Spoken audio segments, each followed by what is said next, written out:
everybody. Here we are. I know we're a little late. I apologize. We're kind of moving some stuff around. We were doing a few things last minute, but we're doing everything last minute and all of this stuff around so that we can have a better Lights Out Sports podcast for all of you. So here we go, buddy. My name is Mike Valentine. There is my buddy Cheese over there to my right-hand side. He is here with us every single week and loves doing it. We'll get to his football takes here in just a little bit. And then we'll do a ton of college football and some baseball in between. But of course, we can't do a whole lot of it until we do the walk-up music. Are you ready? 20 seconds start now.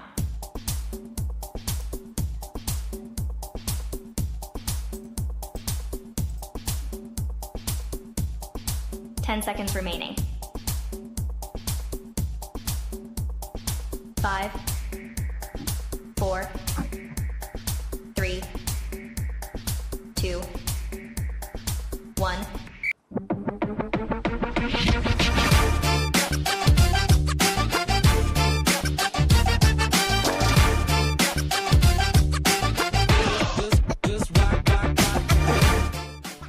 All right, guys and gals, of course, however you are viewing us over on our YouTube channel, on X, you can now view us audio only if you would like. We have both Apple Podcasts and we have Spotify. We are just doing all kinds of stuff right here on the Lights Out Sports Podcast, and that's because today we're going to do so much stuff today. MLB, the winter meetings are making things go a little crazy. There's some signings and things that we're probably going to have to talk about a little bit that actually I probably broke since I wrote everything yesterday. So we'll have to do a few things there. I'm an old man today, all right? So I had to take a nap. I started work last night at like 10 o'clock Monday night and worked all the way until like 4 o'clock this afternoon. So if I look like I'm a little tired, because I am, all right? Old man nap. Old man nap. I had to take one of those this afternoon. So yeah, just getting up and getting everything going from that. So I appreciate everybody being with us here. And I know a lot of you guys have worked hard too. So we're going to give you a ton of college football, a ton of MLB, and then some really interesting stuff in our football segment today as well. So once again, we thank everybody for coming on board with us. We appreciate you. And now it is time for the Lights Out Sports Podcast. Cheese, how you been this week, buddy? Been good so far. A lot going on. College football playoff, winter meetings, and a crazy NFL weekend. It's just, this show could go 7.5 hours. Or 8. But I would be asleep halfway through, so let's not do that. I'm going to get hungry at some point, so yeah. That's true. That's true. My beautiful wife had stuff ready for me when I got up from my nap, and you know, I didn't want to get up. I looked like a big old bear hibernating in a cave or something. So, yeah. All right, guys. We appreciate you guys being with us as always. And like I said, you know, you can get us here on the Lights Out Sports Podcast. You can do it on X, which is at All Gloves Off SM. You can go to our YouTube channel, which is everything all spelled out, All Gloves Off Sports Media. That's right. Whew. I'm telling you, I'm a little slow today, so we'll get it though. And then Cheese, doing good, right? Doing good. And you know what? Good, buddy. That's the thing, right? Give us the thumbs up. Hit the like, yes. The subscribe, so you never miss a video, like somebody else on this channel says. Yes, and a lot, yes. And then while we're doing it, buddy, go ahead and plug your stuff. Where can we find you? So YouTube at Football with Cheese, and Cheese is CHEEZ. So once again, subscribe, hit the bell, all that. And then you can find me on X at Football Cheese. Basically same thing without the with. All right, fantastic. We appreciate all of that. Now, before we get going too much, we've given you the walk-up music. You know how Cheese's week has gone because he just told you. I know you guys were just chomping at the bit to find out. But before we get into our first topic, which will be college football, then we'll do MLB, then we'll do NFL, we have to do the 5 Flamin' 5 and 5. So let's explain. Cheese gets 5 questions, and he gets a 5-minute timer. And you'll see some flames everywhere, and they'll creep closer and closer to him. Hopefully won't get that hair there on fire or anything like that, but they'll creep closer and closer to him. Oh, yeah. Whew. Can't harm that stuff. I know a certain lady that would be upset with me if we harmed that. So got to make sure we don't do that. Be careful. Be careful. Yeah. Be careful. Okay. But if we do, and he gets all 5 questions answered in those 5 minutes, then we'll talk about the 5th one a little more. And Cheese, you've got to come through for me today, because this 5th question has to do with the Dallas Cowboys, the Green Bay Packers, and the trade that they made before the season starts. I got a little something that I can't wait to get your opinion on. So, what trade was that? I can't think of one. I can't think of one. No, don't know who that trade would be involved with. No. Okay. Nope. No idea. All right. Absolutely fantastic. So, Cheese, are you ready? Probably. He's not real sure, but we're going to go with yes anyway. All right. So the timer will begin after I read the first question. I usually do some great big long question for the beginning. It's not. We're just going to do something a little shorter question-wise, but I bet he's going to have a long answer. And we'll get to the comments here in just a second. I see we've already got one, so give me just a minute. We'll do the 5 flaming 5 and 5, and then we'll catch up on everything comment-wise here. Oh, more than one. Look out. Okay. Here we go, buddy. Here is your first question. Do you like the new rules of the NFL overtime? No. I absolutely hate it. I hate the whole thing about the overtime. I hate they went from 15 minutes to 10 minutes. It's led to more ties. I hate how long it takes because everyone gets a possession. There should never be a tie. College football had this problem, and they fixed it, right? No more ties. I don't know why the NFL doesn't do some kind of college overtime. Real quick, I'm just going to tell you what I would do. Not even the 25. First and goal on the 10, okay? You can kick the extra point the first time. Second overtime, you can't. Third overtime, you just start going for 2-point conversions. The game won't take nearly as long. You will have less wear and tear because you're just goal to go. I don't know why you don't just do that and decide to win that way. The Packers and Cowboys both should not have a tie. I hate everything about it. And they're like, oh, well, 15 minutes is too long. It could hurt the player. So it's 10 minutes, so that's more ties. It's an absolute disaster. All right. So let's stick with that game for a second. Of course, that was the Monday night game where it went into overtime. The Eagles lost again. So, geez, what have you seen from the Eagles that's changed in their 3 losses in a row? Many things, actually. And we will talk about them a little in the NFL segment. We'll talk about Jalen Hurts specifically, but yeah, he isn't playing well. The whole offense, the play calling is bad. A.J. Brown seems like he's so good. He's so talented. Sometimes he's just like not in the game and then gets mad when he isn't. Then when he is, sometimes it looks like he's not giving full effort. But Kevin Patullo, the offense coordinator, is just not very good. And the run defense, the pass defense is outstanding. It is terrific. Their corners are outstanding. But the run defense has been susceptible for sure, giving up big plays the last few weeks. All right, so 3 minutes left to go here in the 5 flaming 5 and 5. The next question is, are the Houston Texans the most dangerous team in the NFL currently? No. Who would No, they're up there. Their defense, I think, right now is the best in the NFL. So that does make them dangerous. But I still don't love their offense. Their offensive line is just so bad. And they've been able to make up for it recently, and they're winning games with their defense. But eventually they're going to run into a game where they have to score 24, 27 points, and they're not going to be able to do it because the offensive line doesn't run block enough or doesn't give CJ Stroud time. So while they're playing really well, I don't think they're the most dangerous. Oh, man. Right now, I don't think I want to play New England. I know they've had an easy schedule, but they're still just absolutely destroying people. So I would probably say New England or maybe the Rams. Okay. So, for the first time in a long time, the Kansas City Chiefs are not going to win their division.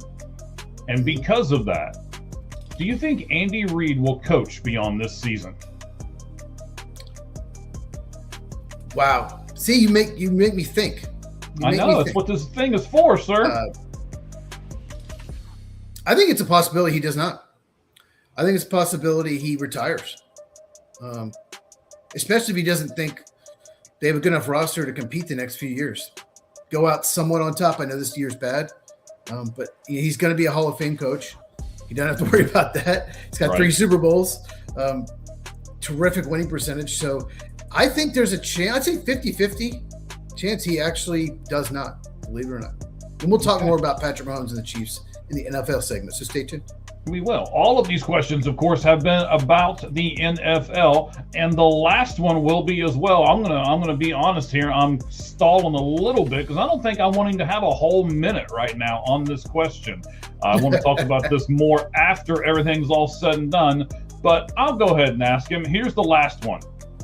Jerry Jones traded Micah Parsons to the Packers because he tried to, I'm going to use my air quotes here, outshine the star. Jerry doesn't like players that take attention away from his cowboy machine. What do you think about that take? And do you think that could be one of the reasons why Jerry Jones traded Micah Parsons to your Green Bay Packers? Oh, I think it's a big reason why. I think it's absolutely ridiculous. Yeah, Micah Parsons has a podcast. Yes, he's going to draw attention to himself.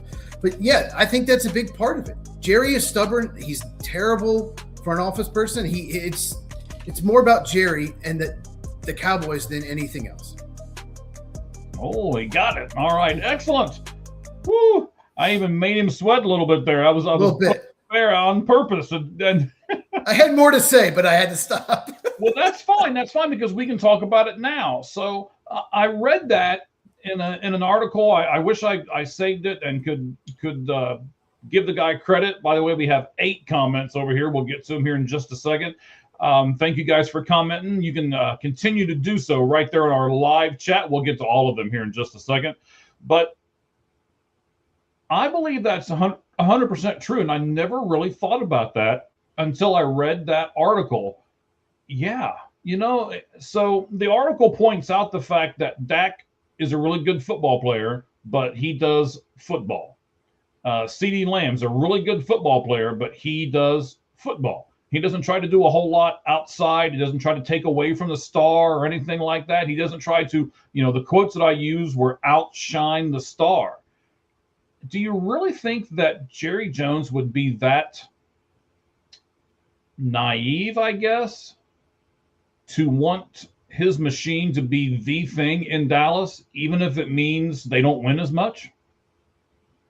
I think it's more arrogant than naive. I think he thinks that they can still win this way.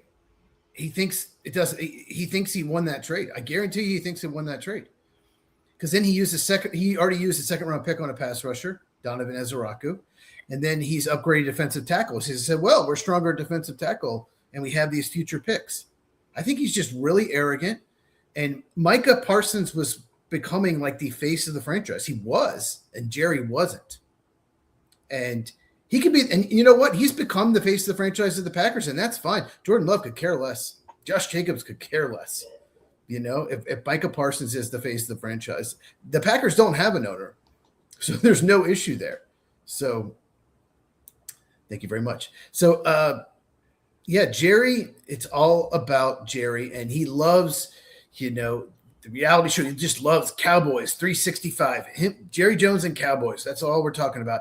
We shouldn't be talking just about Micah Parsons. And anybody that says, oh, the cap situation, they could have fitted him. You can find a way to fit him in the cap. They could have paid him.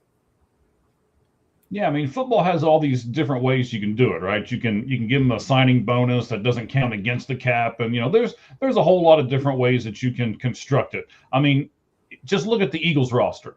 The Eagles have a roster that's way over the cap if you just look at salaries and stuff like that, but they do all these intricate things and all of this so that they can continue to have a huge roster with a ton of great players on it, but it doesn't seem to be doing very well for them right the moment. But they can be tough in the future, over the cap in the future. They did a lot of void years. So you can put extra money on future cap years to hurt your future. Mm-hmm. So there's things you can do. So, yeah, the Eagles' salary cap situation is really bad going to be going forward. But they did win the Super Bowl last year.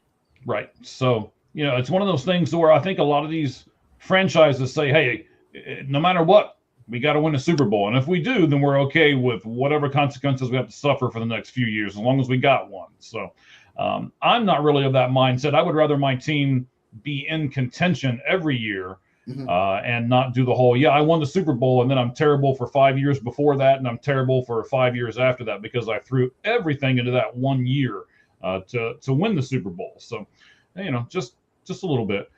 So here's the other thing, guys. I'm glad that we are popular enough to where we have trolls trying to comment with us live at the same time, because I told you we had several comments and we did. Most of them I'm just not going to put up here on the air. So we had to. Bears fans.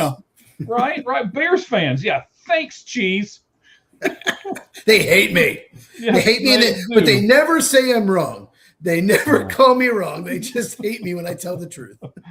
Oh, all right. And then I need to tell you guys this. Instead of doing a top 10 on our lights out list, we're going to do 2 top 5s.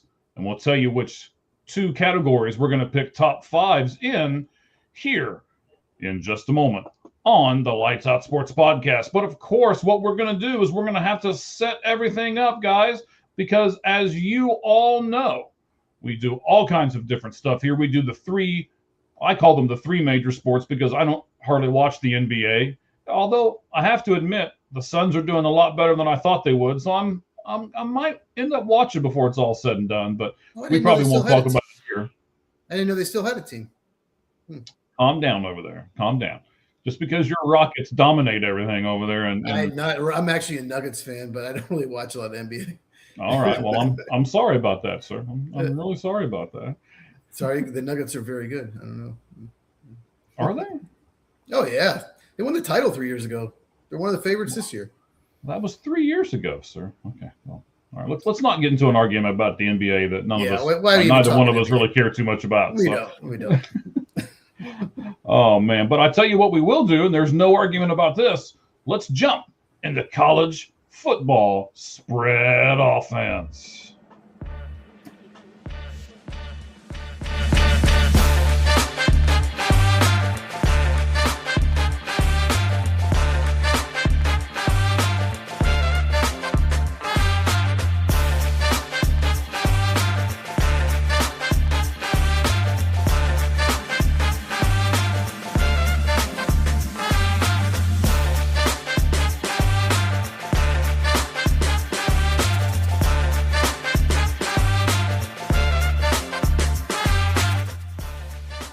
Guys, we have got so much stuff to talk about on college football. I came really close to trying to get Cheese to do another just special college football segment with me. But to be honest, it's my fault because I just couldn't squeeze it into everything else I was doing this week. So I was like, okay, we're going to have to kind of lay off this. I mean, last week we gave you guys so much content. You guys responded, 400 on different things, 500 on a couple of different ones. And we appreciate you guys telling us how much you appreciate the context. But we're going to talk about the conference games. We're going to talk about what happened on Selection Sunday.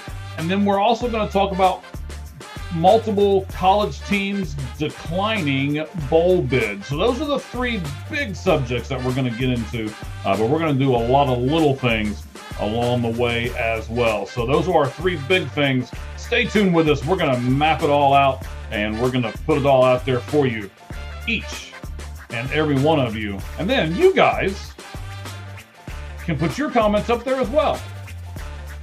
All right, so let's go ahead and start with our college football spread offense segment. Let's talk about those conference games for a moment, Cheese. Would you agree with this? All of the conference games, except for the Big Ten game, were terrible.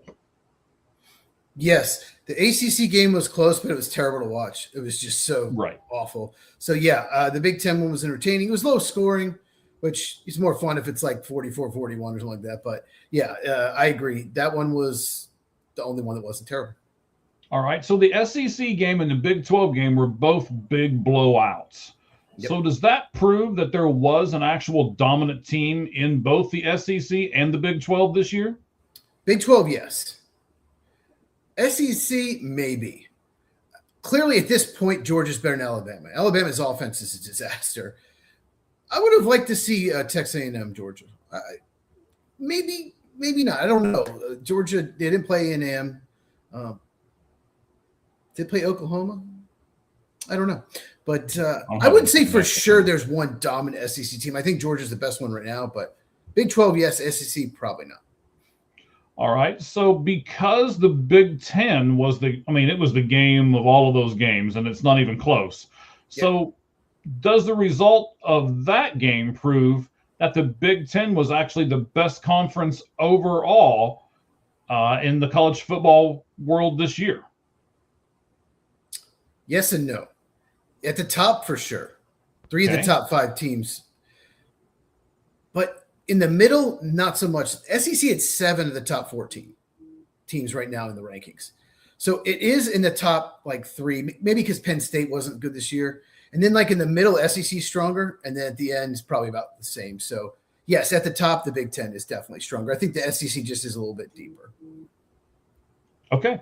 So let me tell you about our Lights Out MLB question. We'll get to it in the next segment. So the Contemporary Baseball Eras Committee voted in Jeff Kent, but Barry Bonds, Roger Clemens, Gary Sheffield, and Fernando Valenzuela all received less than 5 votes, which means none of those guys can be voted on again until 2031. It's a long time. So I ask, would you, our great fans, have voted for any of them? So you can say yes to Bonds and Clemens. You can say yes to Fernando Valenzuela.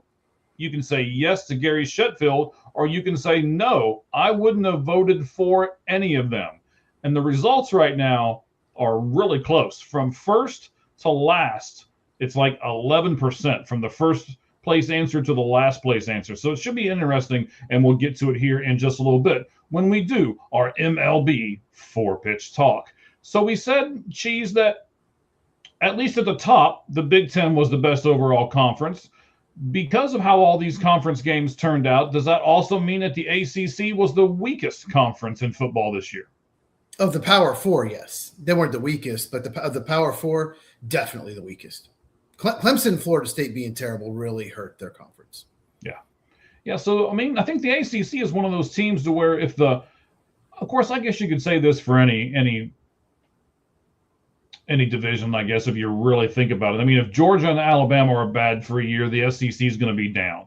If Ohio State and Penn State or Ohio State, Michigan, or whatever those, the combination of a couple of those two teams are really bad in the Big 10, they're going to be down too. So, yes, you're 100% right. The ACC had a couple of really underperforming teams this year, and that just kind of dragged the entire conference down. Yeah, and if South Carolina and Auburn had bad years, that's not going to hurt the SEC at all. But like you said, the big ones, the Georgias and the Alabamas, and the Clemsons, the Florida State, that really hurts when you get those big programs. Absolutely. Fan in the Van, we appreciate you reposting us. I saw it. Thank you guys very much for helping us out. We appreciate it, and we will help you out as well. The last thing that I want to talk about as far as these conference games is this, and this is going to pain me because I have been against you the entire season for this. You said this way back when.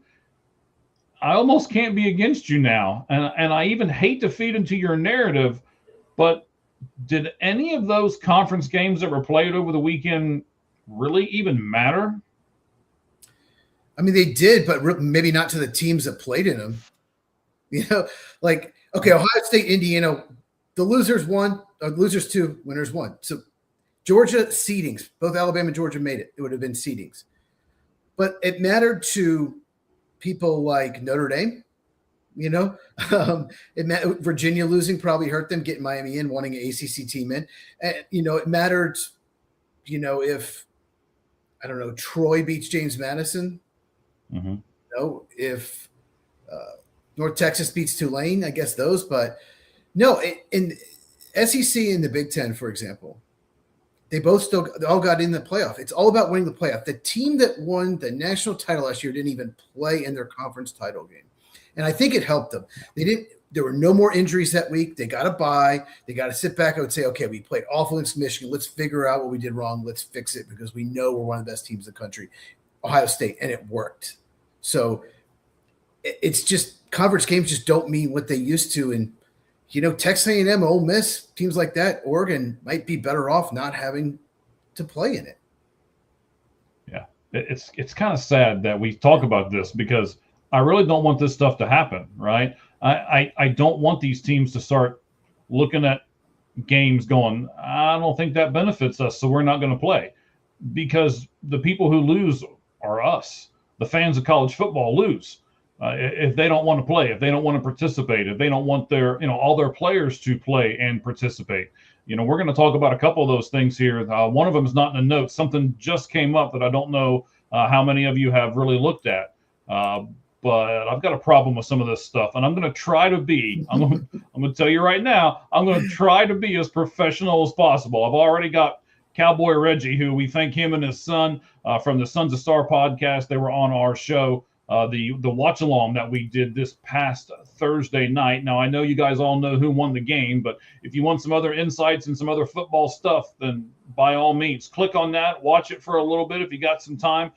Both of them came on with us at halftime, and they stayed with us through the third quarter. Some really interesting insights on all of that from all the people involved, myself, Cheese, Cowboy Reggie, who is a really big Notre Dame guy. We'll get into that here in a moment, and his son Dallas as well. So before we get into all of that, though, I've got a ton of Selection Sunday things to talk about. And like I said, I love the college game.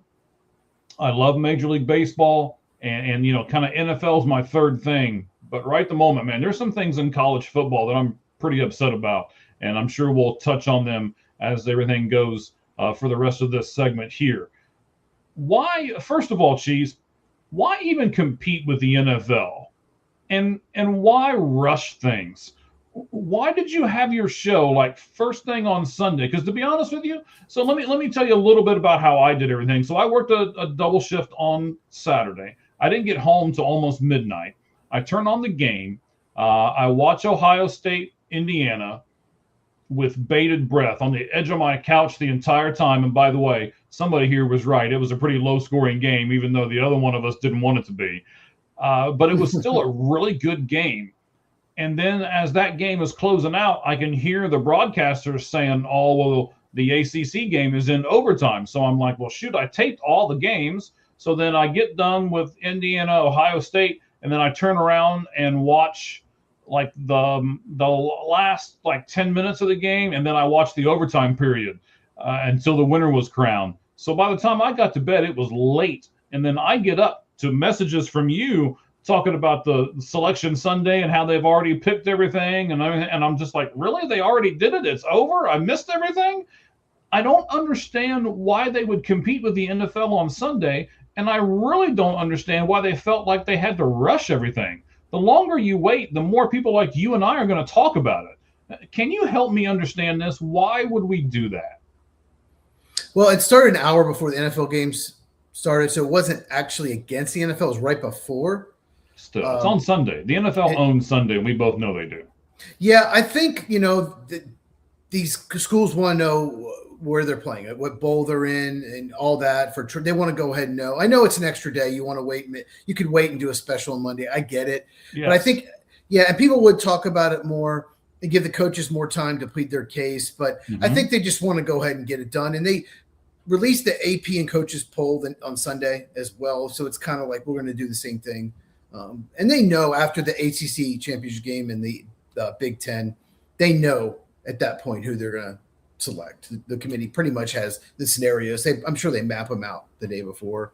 So I get it. I watched the show, and then as soon as it ended, I flipped to NFL.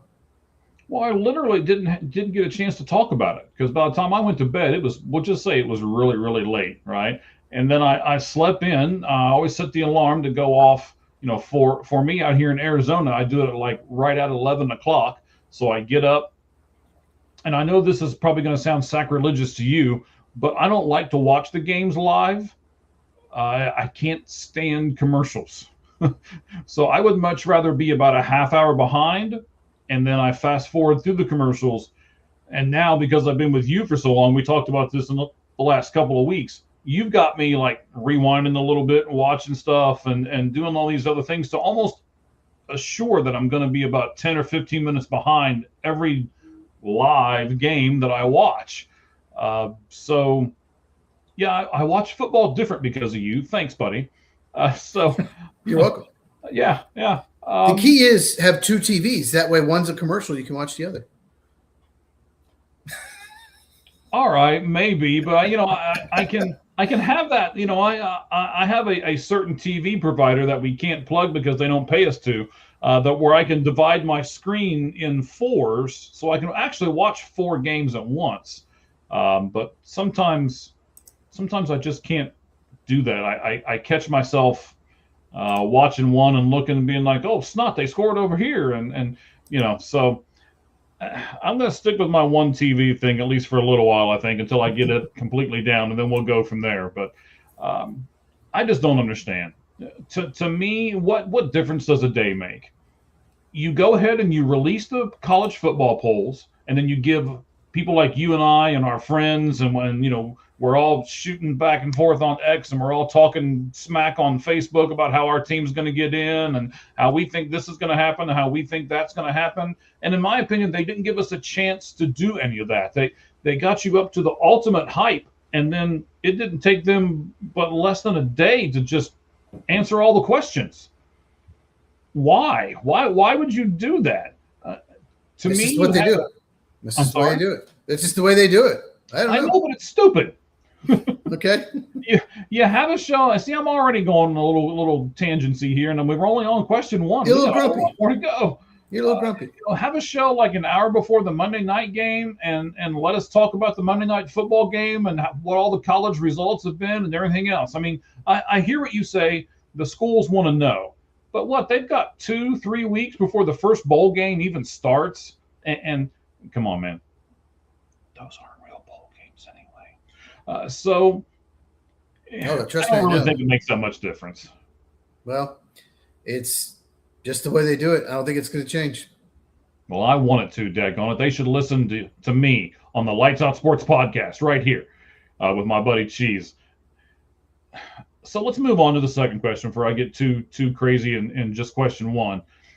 Let me ask you this, Cheese. Did the committee get seeds 1 through 4 correct?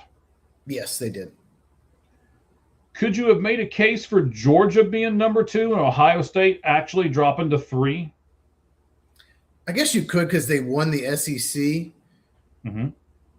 Both had 1 loss, but Ohio State's loss was a neutral site to the number 1 team in the playoff. Georgia's they lost at home to the number 9 team in the playoffs. So it's hard for me to move Georgia up to 2. So I think they got the top 4 correct. Okay. But at the same point, do you think the SEC was more challenging than the Big Ten? So if you look at the overall picture, that you could have moved Georgia up to 2 and Ohio State down to 3? It was deeper. There probably wasn't a team as good as Indiana or Ohio State, Mm-hmm. I think Texas Ohio State was the only game where like a Big Ten and SEC team, they were both like top 20 played, and Right. Big Ten won. So no, I think they got it right. That's Okay. Big Ten and SEC. I mean, flip a coin. Which one's better right now? Like I said, better at the top, Big Ten, a little bit deeper SEC. Okay. To be honest, I think the number 3 team has a little easier path into the college football playoff. I was almost hoping, and I wouldn't have taken it as an insult if they'd have put Ohio State at number 3. Okay. Just because I'm the Ohio State guy. I don't know. I look at their road to the college football playoff game, and I think the number 3 seed has a little bit easier time than does the number 2 seed. Okay. Possibly. I don't know. I don't know if I agree with that because I don't think Miami should have been in, and Texas A&M's really not playing well. So I think I disagree with that. I'm gonna say the 2 is easier than 3. So we disagree. All right, interesting. So you guys comment on us. What do you guys think? Yeah. Do you think 2 is easier than 3? Look at the layout. I'm sure most of you guys have looked at it several times. We'll wait for the comments right here. We got lots of people with us live, and we'll just hang back and see. We're going to be doing a lot of college football talk, so you guys have plenty of time. All right. How about seeds 5 through 8? Do you feel seeds 5 through 8 did well enough this season to deserve to host a first round game? And that's the big thing with 5 through 8, right? Is hosting that first round game. Mm-hmm. And they all won last year. Mm-hmm. They did. They all won their home games. Mm-hmm. Right. So Oregon, Ole Miss, Texas A&M, and Oklahoma. You like 5 through 8, Cheese? Yeah, I mean, I like Oregon, Ole Miss, Texas A&M for sure. 11-1, absolutely deserve it. Yeah, Oklahoma. They went 10-2. I think they are the most deserving 10-2 team because they played a really hard schedule, and they went at Tennessee, at Alabama. Did lose a neutral to Texas. Their only other loss was to, I cannot think right now. But anyway,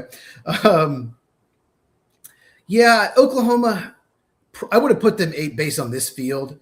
I probably would have put BYU with 11-1.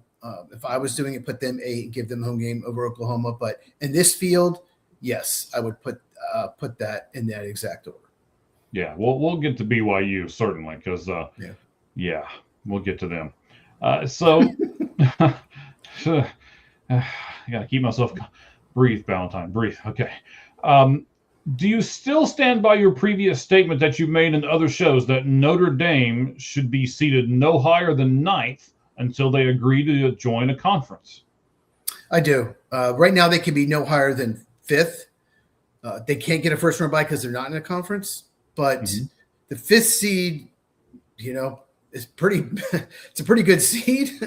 So.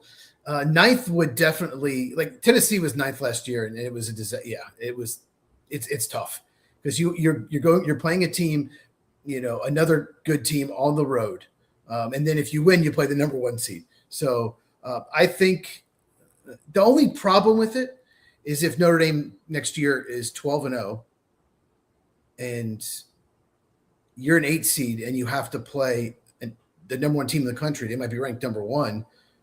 And even though it's at home, they should be ranked higher based on their record. But yeah, I think I would do that. I think Notre Dame needs to be punished more for not being in a conference. And if you've watched my videos, I thought Notre Dame should have been in the playoff. I'm not anti Notre Dame or anything like that. I just think if they weren't a conference, they'd be in. Let's say that much. Because if they were in the ACC, they would have won the ACC. They would have beaten Virginia because just about anybody would have beaten Virginia. 100%. That's a great point. I know it's not in the notes, but I have it written on the stuff that I have over here on the side. If they would have been in the ACC this year, what you just said is 100% correct. And there'd have been no doubt they'd have been in the college football playoff picture. They would have been in the ACC. They would have went to the title game. They would have beat the living tar out of Virginia. Yes. And here we go. We're in. And it would give them a second ranked victory over a ranked team, and probably would have put them as the 8 seed because they won the conference. I think they would have been the 8 seed, Oklahoma the 9, and Miami would have been out. Yeah, for all of these people who are screaming about Notre Dame right now, and trust me, I've gotten arguments over the last few days with a lot of them. And kind of like Bears fans to you, Notre Dame fans are not real happy with me right at the moment. They like me. Yeah, you suck up. But when it's all said and done, I believe Notre Dame did this to themselves. Join a conference.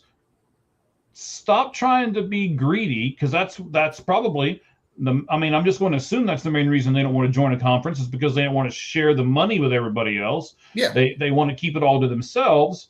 Well, fine. You can't have your cake and eat it too, right? So there you go. You got all the money, but you did not get into the college football playoff. But they have no problem with every other sport besides the moneymaker football Yeah. Being in a conference. Oh, yeah, we need you. See, ACC is part to blame here. You should not let someone in as a part-time. Because Notre Dame is in the ACC for every sport, all of them, men's, women's, whatever, except for football. And ACC should not do that. They should have said, no, you're joining for football as well. And they play ACC schedule 4 games every year. Big whoop. You're not in the conference. And yeah, if they were in a conference, they'd be in this college football playoff. I hope they decide to join one because it would fix a lot of problems. And, I want to stand by. I know you said it first, man. I agree with you 120% if there's if I can do that.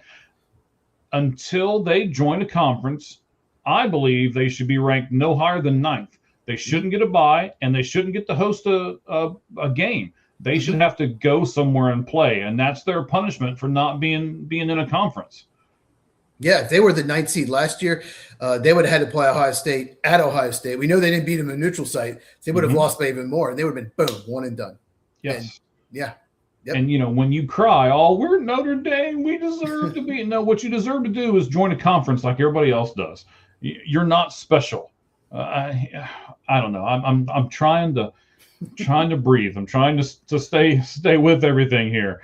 But it's hard for me to do right at the moment because this, again, they did it to themselves. But they don't want to talk about this. In fact, the AD wants to get upset at the ACC conference because they said, "Oh, well, you compared us against Miami, and because you did that, that's what the committee did, and then we ended up losing because of that." He said that their relationship with the conference has fractured ties. Oh, well, in his defense, ACC Football X account promoted the crap out of Miami. They said Miami should be over Notre Dame, and the ACC network over a dozen times in 2 days played the Notre Dame Miami game.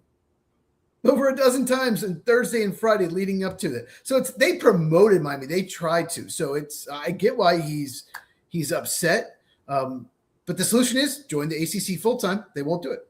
Yes. I wonder if there wasn't a little bit of collusion there. Well, we'll talk more about that. A question later on. I want to get to it now. Yes, we will. We'll just plant that little seed in some people's brains here as we continue to go forward. How about this? Do you still stand by your previous statement that there needs to be at least one non-power conference team in the top 12 in the college football playoff? That's actually not exactly what I said. What I said is I don't have a problem with it. I don't have a problem with them putting one in. I do have a problem with putting 2 in, just because they need 5 conference champions. Like Paul Feinbaum, he's terrible. ESPN guy. He's absolutely terrible. But he just went off. It was hilarious today, saying that no one wants to watch James Madison. No one wants to watch Tulane. They're going to lose by 25 points in both games. He's right. Probably. Yeah, he's right. I don't want to watch Oregon play James Madison. I don't. I'm going to. I don't want to watch Tulane, who lost by 35 to Ole Miss, going to probably lose. I think they might be able to keep it closer, but same place. They already played at Ole Miss. Yeah, I don't want to watch that. I would much rather watch Notre Dame go to Ole Miss. God, that'd be awesome. I'd much rather watch Utah or BYU go to Oregon, or Vandy, someone like that. Much. So, no, I don't have a problem with it, just to give someone not in the Power Four a chance. And last year it worked out. Everything worked out. There were all the 3 lost teams didn't make it. 2 lost teams in the big conferences got in, and Boise State was 11-1. So they were getting in no matter what. So everything worked out last year. This year, nothing worked out. Much harder for the committee. And we're seeing what the problems are with the 12-team format. Do you believe that each power conference, in other words, the Big 10, the Big 12, the SEC, and the ACC, should have at least one representative in this top 12 college football playoff? No, not necessarily. I want the 12 best teams. I guess if you I don't know, that's tricky. Like the ACC, I don't think the ACC deserved a team this year, because Notre Dame's not an ACC team. I don't think they did. So, no, I would say no. And here's another thing. What if, I gotta say this, what if Troy beats James Madison? So that means either Troy or Duke is the 12th seed. Yeah. Because you have to have 5 division winners. One of them has to be in. Does Duke get in the college football playoff with 5 losses? Does Troy get in with 4 losses? It would have been a disaster. A disaster. I was hoping Troy would win. But again, that was one of those things that I was thinking about when I went to bed after watching those games, and then I get up the next morning and everything's already decided for me. I don't have a chance to talk about all of this stuff. We're talking about it now, but it's almost hypothetical because everything's already done. Yeah. Well, and Paul Feinbaum, actually, I can't believe I'm saying this because I can't stand him. He's terrible for the most part. But he made a good point. This isn't basketball where 68 teams make it, and the teams that get left out, you have like 11 or 12 losses. So, you can't really complain. We're going to let these smaller schools, but when you have 12, to let in 2 of the 12 that are clearly not better than Notre Dame. If they played Notre Dame, the spread would be 21 to 30 points against James Madison. At least. So yeah, you're getting ahead of me a little bit, but that's fine. I understand now. Now, see, you're starting to get into this conversation too here. I'm liking this. So, should the college football playoff? And I wasn't sure how to word this. You might be able to help me out a little bit because I rewrote this question like 4 or 5 times. Should the college football playoff be a representation from across the college football landscape? Or should it be the best 12 teams in college football? I mean, it should be the best 12 teams. And like I said, I didn't mind one team non-power 4 because in most years, 12. It isn't. But I have a huge problem with 2. Huge problem. You're right. It's not the best 12. It should be the best 12. But I also don't think there should be conferences. This is a topic for another day that have 16, 17, 18 teams. Yeah. I think we need to have no more than 12 teams in a conference. We need to have more. That's the way it used to be. I remember when I was a kid, ACC had 9. When they got Florida State, they had 9, and everyone played each other every year too. Now you get like Vandy didn't play Georgia, Ole Miss, Oklahoma, or Texas A&M. And that's why if you take away like Arkansas from their schedule and put in A&M and they win, then they're probably in the playoff, So you're not playing. Some years you're going to play Florida's schedule, which was brutal. And then some years you're going to get Vandy's schedule when you play one of the top 5 teams in the SEC. I 100% agree with you. And we're going to circle these wagons. And at the end, we're really going to kind of, put the top layer. We're going to put the whipped cream on the pumpkin pie here at the end. So personally, I want the best 12 teams. That being said, Cheese, if you simply eliminate Tulane and James Madison and replace them with BYU and Notre Dame, would you still have a problem saying that these are the best 12 teams? This is interesting. I can't wait to hear this. I think you need to talk about Vandy for sure, possibly. I just would have left Miami out. I think the ACC was weak. I lost at home to 8-4 team. They lost to 2 unranked teams, lost on the road to another 8-4 team. I think Vandy had a better resume. So I still wouldn't have had Miami in. And I would either swap them. The problem with Utah is, if Utah, they're 11-1 for sure. Right. But 10-2, they just didn't beat anyone. I think Cincinnati was probably their best win. Well, maybe did they beat Arizona State? They beat Arizona State too. Yeah. But they didn't come close to beating either BYU or Texas Tech. I think that's what kind of hurts them. But I still would have Miami out and maybe put in Vandy. So I guess that's kind of my point here. As much as I want to yell and scream about these 12 teams that we got, even if you take the 2 weakest teams out and you replace them with what I would think are 2 deserving teams in both BYU and Notre Dame, I would probably still have a problem with those 12 teams being able to say for certain that those are the 12 best teams, which is what I'm trying to get to is, if I'm on the committee, I'm like, okay, we need the best 12. And then we just simply rank them 1 through 12 based on the season that they had. But we got to pick the best 12 first. What do you think the spread would be if Vandy played Miami, say, on like a neutral site? What do you think? I'm thinking Vandy by 6 to 8 points. Probably so. Which means they're a better team. Yeah, it does. And Miami, one thing that annoyed me about Miami is they threw deep with less than a minute to go, up 31-7 against Pitt to make the score look better, to make them look better. I'm the committee. I'm not happy about that. I want them kneeling down. That would have made me not want to put them in. So I didn't put this in the notes, but you're bringing up a really great point with Vandy here.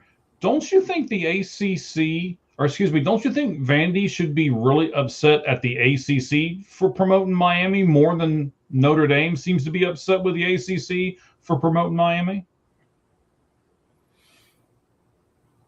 Possibly. I don't think Vandy was ever going to get in because they, like I said, they played the softest SEC schedule. I just don't think they ever were going to get in. I don't know anyone that was saying they should, and some people were saying Miami. So possibly, but I just don't, even though I think Vandy should get in over Miami, I don't think most people agreed. Okay. So a guy named Eric Bischoff, who was in WWE and WCW and stuff like that, you know, for you either know him or you don't know him, he has a book called Controversy Creates Cash. It's 100% right. What we're doing right now is talking about college football, and we'll be talking about all this stuff with college football probably way past that first bowl game. So I think this is simply a ploy to ensure that the college football playoff gets expanded to 16 teams next year and will increase to more soon. So I'm going to call it right here, right now. I believe that this committee and ESPN and everybody else will see money just like they are with this. And they're going to be like, okay, next year we're going to go 16 teams and see what happens. Do you think there's a chance they go 16 teams next year, or do you think there's a bigger chance that they still do 12 for another couple years and then they double it to like 24? I think they stick with 12 for a few more years. I think they skip 16. I think they go right to 24, just like they skipped 8 because they want to give, if they go 8, then the difference between 1 and 8, maybe there's a home game in there. Maybe it's not neutral, but still, it might be a 2-loss team versus undefeated team. And if you go 16, you're going to get a 1 versus 16. You're going to get like an undefeated Indiana team versus maybe a 3-loss USC team. Say USC is a 16 team, right? Right. Is that really fair that they didn't get any incentive? So I think when they do move up, I think they'll go straight to 24. And when they do, the good thing about 24 is you can say, okay, maybe James Madison, Tulane deserve to be in it. Let's make sure every conference gets someone. So that's the one fix about 24. The problem with 24 is, guess what? 25, 26, 27, 28 are going to complain. Yeah. They're going to be like, we should be in, an 8-4 team in the SEC and Big Ten are going to complain. Tennessee and Missouri are going to want to get in if they get left out. They're both been 8-4 teams. So that's the problem. It's like you're never going to make everyone happy, and you absolutely cannot go more than 24. And by the way, if they go 24, bowl games are done. Absolutely done. Right. And I didn't really put this in here. I think we should talk more about this in probably next week if we would go with, bowl games and all of this kind of stuff. So I don't want to jump into this too much, but I agree with you. Well, I'm not going to say I agree with you, but I think there's a way to satisfy both. And we'll talk more about that next week when we look at different scenarios that this committee could actually come up with to fix the current problem without creating more problems. We'll talk about that next week. But even with all of the above questions, we have answered all kinds of questions here, and we've discussed everything, and we didn't necessarily agree on all of our points, but I still, and even if you put BYU and Notre Dame in there, I still have a huge problem with these 12 teams, and I have a big problem with them because Alabama is one of those 12 teams. They shouldn't be in the top 12, but they are there because they make money for ESPN. And let's just put this out there right now. This is me. This is not necessarily Cheese, although I'll listen to your comments afterward. I've said it multiple times. I think ESPN is ruining sports. It is ruining sports. I mean, the counter argument for that is, well, Notre Dame brings ratings too. Like Alabama brings ratings, no doubt about it. and Notre Dame does too. But here's the point about ESPN: they own ACC Network, they own SEC Network. Every single ACC game and SEC game are on ESPN or ABC. Every one. So it helps them. It helps ESPN to have as many SEC and ACC teams in the playoff. Notre Dame has a contract with NBC. The Big 12 and Big 10, some of their games are on Fox. The big game on Big 10 is on Fox, and their CBS does too. So it helps ESPN to get Miami in. It helps ESPN to get Alabama in, and not BYU or Notre Dame, because we have the rights to all their games. So, yeah, ESPN is running sports, and they have and the selection committee shows on ESPN, the college football playoffs all on ESPN. So, ESPN pretty much controls college football for the most part. And and SEC used to be on CBS, the big game, and ESPN took that away. So, and what, 90% of all the bowl games you're going to see are going to be on ESPN? If not more. Yeah. So when one entity owns too much of one thing, it would be like the only way you can see the NFL is you must buy the NFL Sunday ticket. Period. We don't do any games on Fox. We don't do CBS. We don't do, the only way you can see it is if you have to buy this package. Now I also get it, because a lot of, and we're going to talk about that when we get into I know I didn't put it in the notes, and you haven't seen this part, but at the very end of our MLB 4-pitch talk, I want to talk about the new agreement, the new MLB rights deal, and how it's different. But ESPN as a conglomerate owns way too much of the sport that I love, or one of the sports that I love. And I really think they basically put their finger in the pot, right, and they stir it. They're like, nope, we don't want that. No, backwards. No, we don't want to stir that right now. Let's hang on. I don't like it. I don't like the fact that college football seems to be okay with giving ESPN all of that control. And I think the people who suffer are you and I because of it. Absolutely. And to see, if you are a college football fan, you have to have ESPN. There's so many games on there. And ESPN, a lot of people don't have cable anymore. A lot of people stream. So they had a lot of layoffs. They started losing money, and they're trying to take over NBA. They're trying to become a monopoly on sports to take it over to get that money back. And it's Disney. It's not just ESPN. It's Disney is who owns ABC and ESPN. So it's really Disney doing all of this.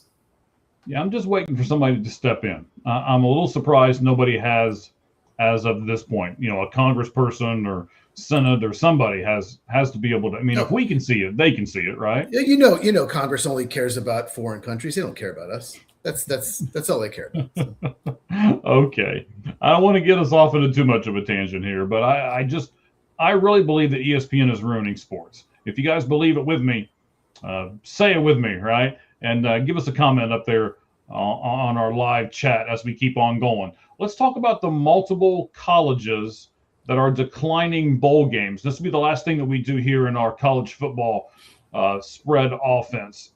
So let me ask you this, Cheese. This is a very big reason that the college football calendar is just so far out of whack. And I don't want to get into this today. We probably will in the next 2 to 3 weeks. But coaches should not be leaving until after the bowl season is done, nor should players be announcing that they're entering the transfer portal until after the bowl season is done. Do you agree with both those statements? I disagree with both. This should be interesting. So coaches should be able to leave when they want. You can't tell a coach, you have to wait till your team's bowl. What if your bowl game is January 4th, the other team's bowl is December 20th? You can't do that. You can't tell a coach when you can and can't leave a school, because then you might not get the job you want. Because if another school might be like, well, we can hire someone else, like a coordinator, because we don't want to wait for you. We need to get recruiting. So I don't like telling a coach when and when they can't leave. And the transfer portal, you're literally starting at a new school. You have to pick classes and everything. You have to do that as soon as possible, because you if you wait till after the bowls, the semester is about to start. So you should be able to transfer, but at this point. But one thing I would do is you can only transfer for the spring semester, and you can't transfer at the end of the spring and play that year. You have to sit out the years if you transfer it in the spring. So only one transfer portal after this season. Like once January classes start, you cannot transfer, or you sit out that year. That's what I would do. They need to change that. To go through spring practice and then transfer to a rivalry or a team they're playing the next year is a huge advantage. They've got to put a stop to that. Yeah, we'll talk about Sam Levitt around here. Big thing over the last 24 hours or so. He's decided he's entering the transfer portal. Oh, I knew that. He didn't say where he's going yet. No, he hasn't said where he's going yet, but he did some things from point A to point B that people were pretty upset with him about. I'll let a couple of the cats out of the bag. He didn't go to the banquet. I'll say this. A team that might be calling is Indiana. Yeah. They're about to lose their quarterback. Yeah, they are. So he's basically so his agent, which is his brother, I believe, is telling people, hey, you can't blame us for wanting more money. He made $3 million at Arizona State, and now he's getting offers they're claiming of $6, $8, and $10 million.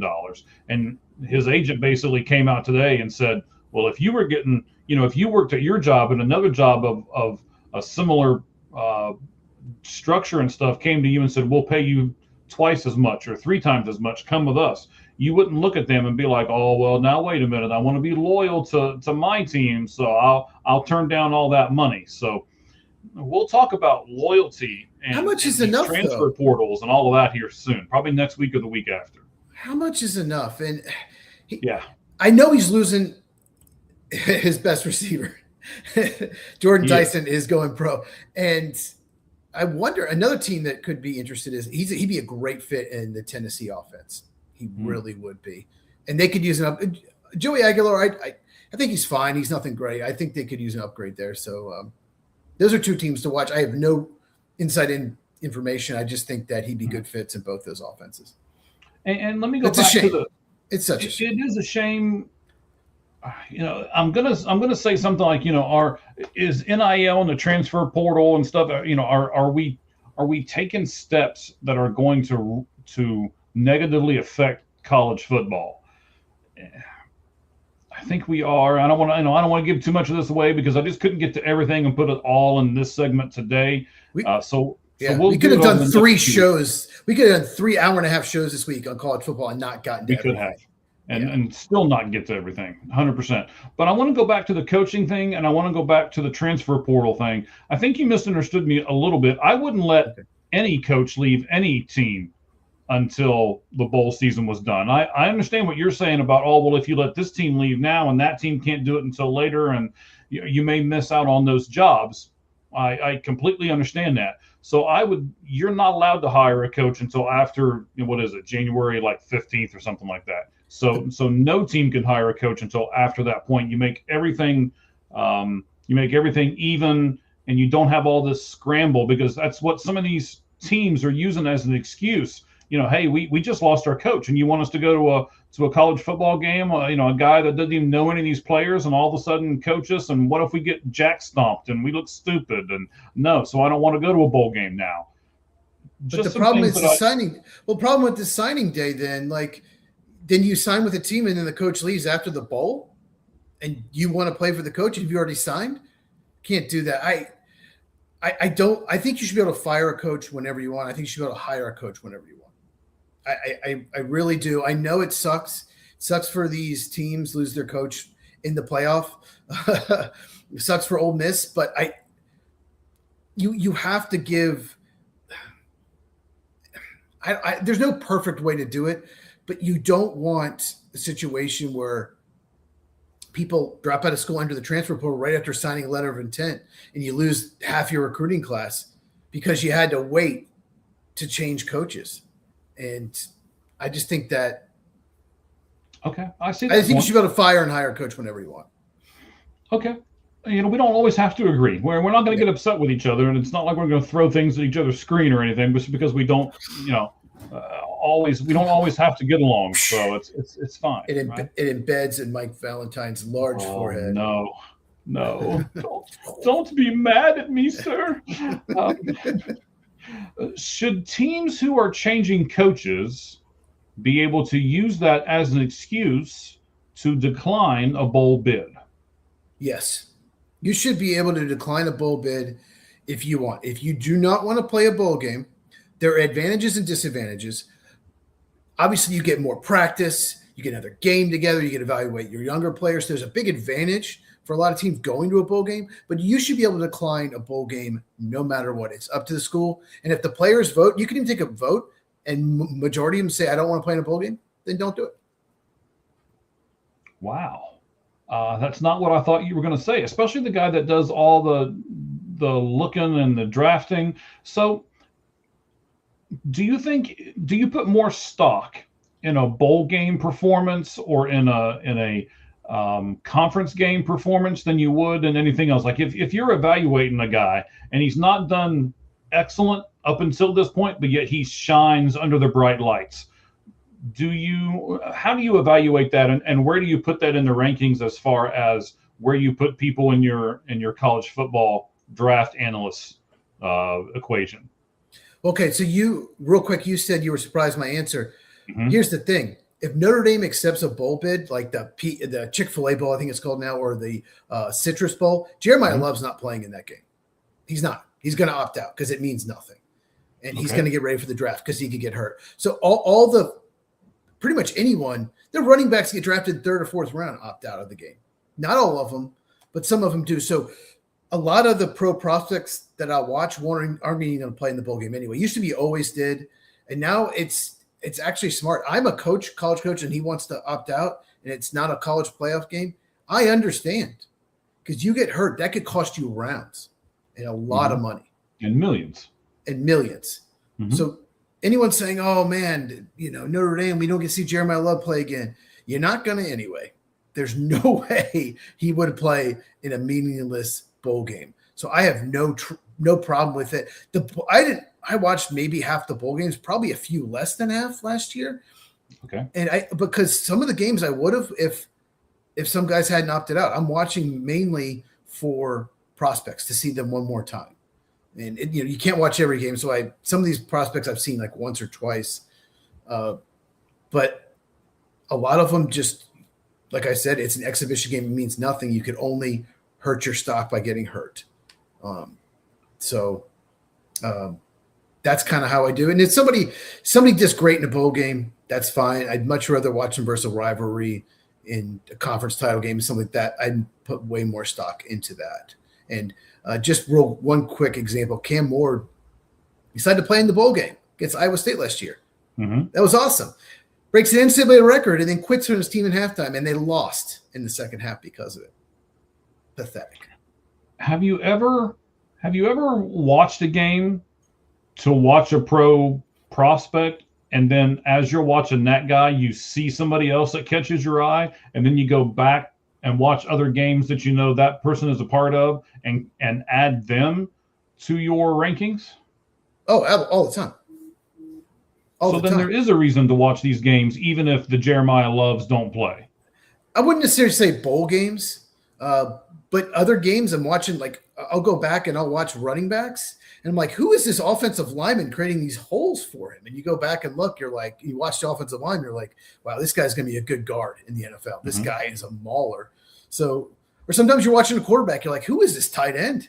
And it's always open, So not necessarily in bowl games, but it does happen. And and some guys, I'll move them up my draft board because of it. Okay. So what if we make a rule? And I had this discussion with a lot of my coworkers today and got some mixed results. I want to hear your take on it, even though I think I already know what it's going to be based on what we just talked about. What if the rule is made, if you decline a bowl bid, that you will be automatically ineligible for the college football playoff the following season? Never happen. Teams will go crazy. Never happen. And you know what might happen if say a team doesn't want to go to a bowl game, they're disappointed in their season, like Notre Dame, they vote not to go. None of their big players, their starters next year, are going to play in the game. They're going to play all the freshmen, all the red shirts, or the walk-ons. That's who's going to play in the game. They're going to get blown out by whoever they play. They're only in the game to just, make sure they're in the playoff next year. You can't tell a team you're not eligible if you don't play in a bowl game. You can't tell teams that. Sure, you can. No, that's absolutely. Then you're forcing teams that don't want to be in a bowl game go to a bowl game. Okay. Just to have I get that forced to do opportunity. stuff at work I don't want to do all the time. Yeah, you can't do that. In My college job. football. Yeah, you cannot tell these players you have to play in a bowl game or you're out. I don't like more regulations. I like fewer regulations. But don't you? I mean, really, when you get up in the morning and you start your job, there's a few things that you have to do it this way, right? You can't deviate from it. There are rules and regulations that you follow on your job every day.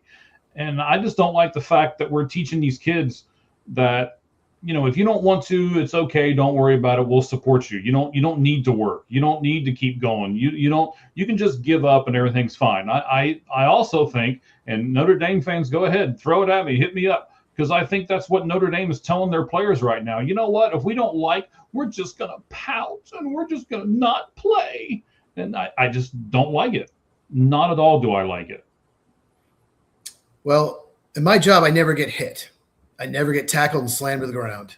I never take punishment. I'm not going to tear my ACL, tear my Achilles, break my leg. So Okay. You're forcing them to play a very dangerous game. And as far as Notre Dame goes, I would have done the exact same thing if I was a Notre Dame player. I don't want to play in the game. They'll go through the motions. They have nothing to play for. It's an exhibition game. Their goal was to win the national title. They thought they deserved to be in. So that, like Florida State a couple years ago, went undefeated, didn't get in the top four. In that bowl game, they got absolutely destroyed. They didn't show up. Nobody cared. They didn't want to be in that bowl game at all. And that's the kind of performance you get from Notre Dame if they were in, the Chick-fil-A Bowl or the Gator Bowl or whatever. So I have no problem with them doing that whatsoever. You don't have to play in a bowl game if you don't want to. And then the next day on the Lights Out Sports podcast, I'm going to come on here and complain about it. And yeah, that's fine. And they'll have no injuries in that game. They'll have none of their starters for next year are going to tear anything or break anything that could hurt their spring practice at all. So there you go. Okay, so with all the fighting and controversy that we've got right now in college football, are we forgetting about what's really important, which is the players? And what I mean by this is Notre Dame said no, they don't want to play. So, I put it down on our X account. I really tried to do some research as the football was going on that day. I was looking at a bunch of different websites that I trust and actually messaged some people who I trust in the industry. I'm not trying to say that I'm some big insider or nothing like that. Please don't take it that way, because I'm not. But I do have a few friends in some of these things that are going on. And I think we're forgetting about the players. How many of those players, Cheese, are never going to be able to play in a bowl game because they're not good enough to get to the NFL? This is it. This is it for them. They're the third string lineman. They're the second string tight end. They're never going to play again past college. Why are we robbing them of that opportunity by allowing those teams to not play in those bowl games and not play in any game, to be honest? Well, that's another factor. But if the players voted not to be in it, there's not much you can do. You still played for Notre Dame. You still, played your whole career. I think one exhibition game, I don't think it's going to define it. It is a shame. I think the main reason to play a bowl game, like I said, is to get more practices in, evaluate your talent for next year, play some more of the guys that didn't get as many snaps, see what you got next year, especially if someone like opts out. Say you're starting top two receivers opt out because they're going pro. Well, you can play those young receivers. You can see what they can do. And you maybe have four redshirt freshman receivers. Let's see who's the best. Let's see who's going to be our guys. You get an extra game, all these extra practices. So that's the main reason to get a bowl game. And obviously that situation didn't really matter to Notre Dame. Okay. Yes. Last thing, college football. Last question that we'll do today. And then we got a lot more stuff to talk about and cover. We'll do it in the upcoming weeks. And then we got to get to our MLB 4-pitch talk here in just a second. And the last question is this. And as I was writing this stuff, I kept going, man, I'm playing right into Cheese's hand here, but I'm going to play into your hand again.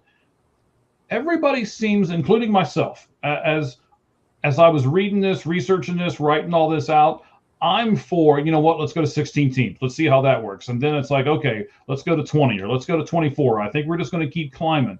And everybody, again, including myself, wants to continue to expand the college football playoff.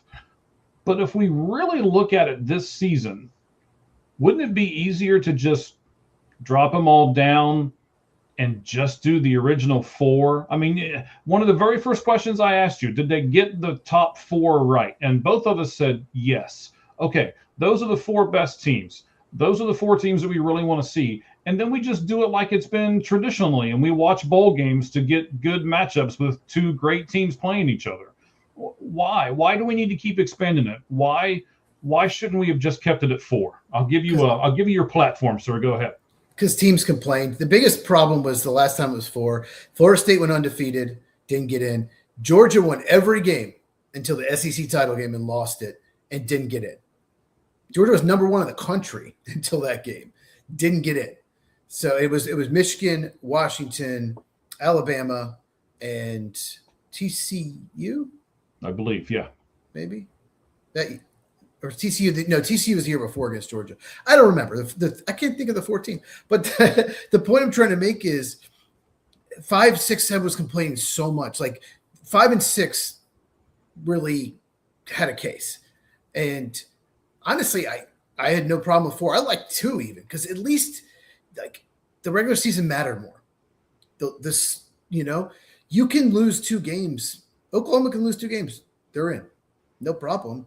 Used to be, it meant something. Last year, if they'd done 4, Ohio State wouldn't have won. Notre Dame wouldn't have been in it. Like, it would have been completely different.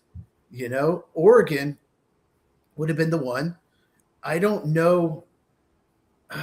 Georgia would have been in. Boise State and Arizona State are not making it. They were top 4 seeds. They're not making it. I guess Penn State and Texas get in. Maybe Ohio State gets in. Maybe Notre Dame. Maybe. Yeah, probably Notre Dame would have gotten in with 1 loss. Who knows? But yeah, I didn't like when it went to 12. I would have preferred 2 or 4 personally, because I think the regular season meant more, and bowl games mean more if there's only 2 and 4. But it's about money now. And these playoff games probably do great ratings. I have one quick question for you. Sure. Because I was looking at the schedule right before the show. Do you like the fact, as an Ohio State fan, that they're playing the New Year's Eve game? Would you rather them play a New Year's Day game? They play the 7:30 ESPN. Yeah, they play the late game on that night, right? Yeah, New Year's Eve. They play 5:30 your time, New Year's Eve. Do you like that, or would you rather be on the 1st of January? I really don't I don't care necessarily. I'm probably going to work both games, regardless. So it doesn't matter to me necessarily. Are you saying it because you think it's an advantage if they play a little earlier or a little later, or why would you ask? I just don't. I don't like that they're playing a game on New Year's Eve. I got other things I'm doing. I just don't like that. So I have to watch Ohio State, probably Texas A&M, a huge game, and I got to worry about that on New Year's Eve. And I got to worry about the finale of Stranger Things. That's what I got to be watching. So I just don't like that. I wish they put all 4 games on New Year's Day, but they got 3 games. I was just curious. I'm ready to talk about baseball. A lot going on. Yeah, me too. There's a lot going on. I wanted to look at a couple things while we were doing this, but I was so into the college football stuff that I didn't get a chance to look away and see if there was any more signings or anything while we were talking. Because, like I said, the old man took a nap over here, so I haven't even been on X in probably 6 or 8 hours. So I don't know what's happened in these past little bit. But for those of you who do know, throw it at us. Tell us. We want to talk about it for a second. Just that Orioles made the same offer to the Phillies for Kyle Schwarber, and he chose the Phillies. Makes sense. He was already there. It just makes sense. That's the only thing I've seen. Yeah, we're going to talk about Kyle Schwarber here in just a second. Unfortunately, I had a huge thing because I didn't think Schwarber was going to get signed today. But I'm not going to chuck the whole thing. We're still going to do it here. I think it's pretty interesting, and we'll get your feedback off of it, and hopefully some of our fans will as well. But before we do that, you know we got a transition, so let's do it. We need to get into our MLB 4-pitch talk.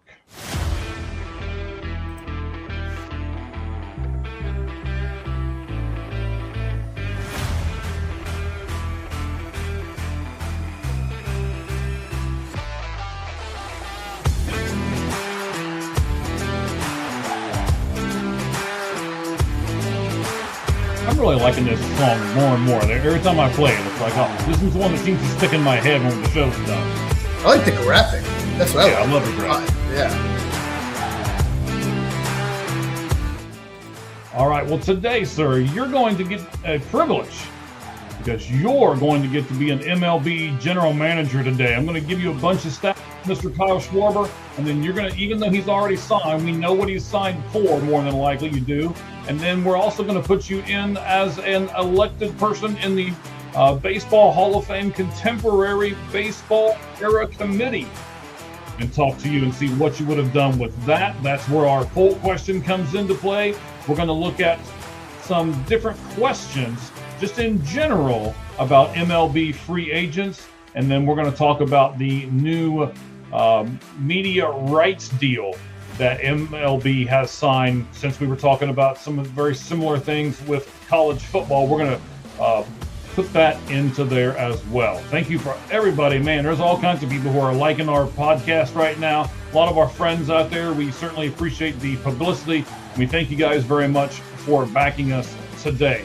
Our poll question, it's got 3 minutes left, guys. You can get over there. I tried to time this about right yesterday when I put it out there. Gave it a 24-hour time frame. You've got 3 minutes to go over and vote on it. Here it is. The Contemporary Baseball Era Committee voted in Jeff Kent. We'll talk about him in just a moment. But Barry Bonds, Roger Clemens, Gary Sheffield, nor Fernando Valenzuela received the necessary 5 votes to be voted on next year. So therefore, they can't be voted on until 2031. The question is, would you, our great fans out there in our Lights Out universe, would you have voted for any of them? So you can say yes to Bonds and Clemens.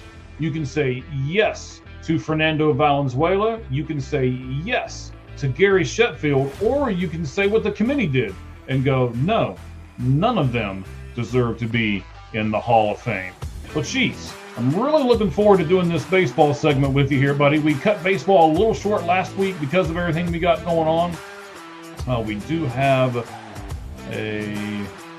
okay, so again, yes, thank you guys very much. I'm a big wrestling guy. I don't think Cheese really is, but I look at a lot of wrestling stuff too. So yes, we got a wrestling podcast that has reposted our stream. So we appreciate you guys doing that. And again, it's just showing that you're backing us, and we appreciate it. So here we go, buddy.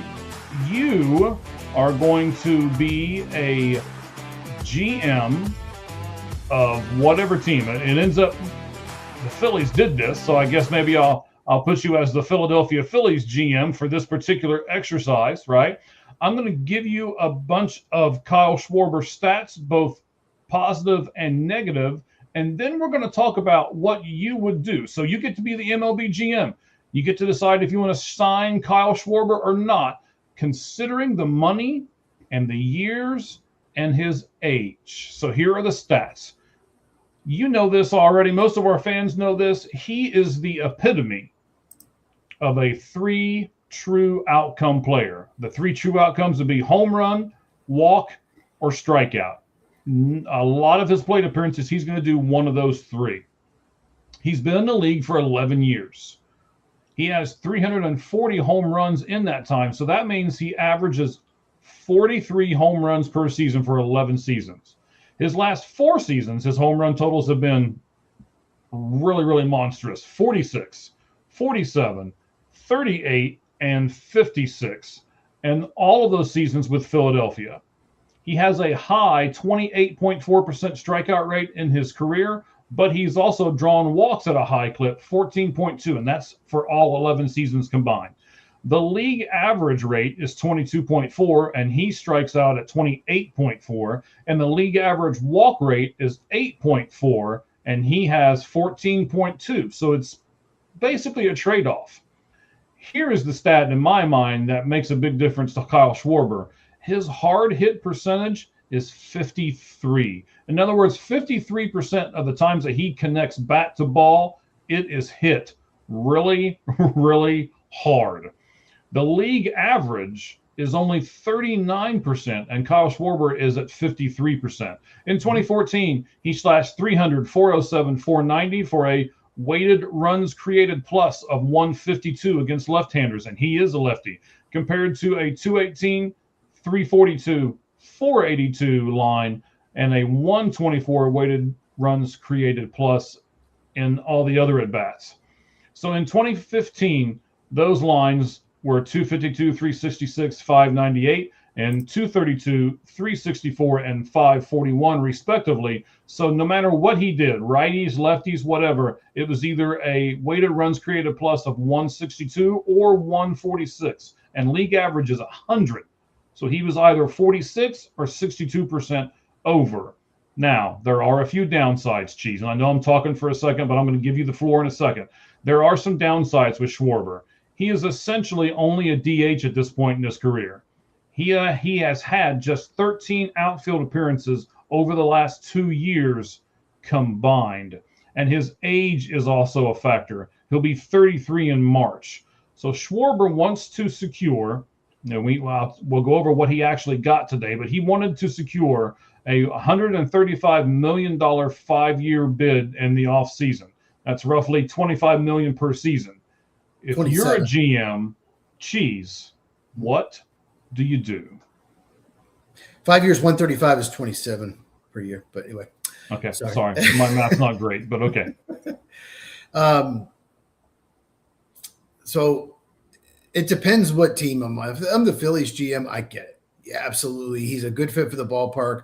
He is a leader in the locker room. He's always been just a great locker room guy. I remember when he was with the Cubs throughout their farm system. I followed him. He was just that guy that everyone likes. He's very calm and cool. He never loses his temper. He's just everybody likes him. And he's very big in that locker room. So, and he's ridiculous power. Yeah, ridiculous. That's a good way of saying it. I mean, some of his home runs, it's just like you can just see the ball jump off his bat. You know it's going 450 feet. Mm-hmm. Hard hit percentage. So, I get it. And this makes sense for the Phillies. Because you lose him, it would really hurt their lineup. But let's just play devil's advocate. I would not have given him that much money. I think when the Orioles went to 5 years, 150, that's when he's like, okay, Phillies, just, if you match that, I'll come back. I think that's what happened. The Pirates allegedly made a 4-year, $120 million deal. That is not a fact. That is reported. But here's my problem with Schwarber. He misses a lot in the postseason. His style, 3-2 outcome, you still need to put the ball in play in the postseason. You're facing better pitching, more strikeout pitchers. Last year in the postseason, he hit 188. In 2024, he hit 125 in the postseason. The Braves in the 2023 NLDS, a really big series for them. He hit 118 with a 211 on base percentage, no homers, no RBI. It seems like some postseasons he's had success. He was really good for the Cubs when they beat the Cleveland Indians in the World Series back in 2016. But he has not been good in the postseason the last 2 years at all. He has not done much, and that worries me. His age worries me. So I get why they kept him. It makes sense. It's good for the team, but I would probably not have done it.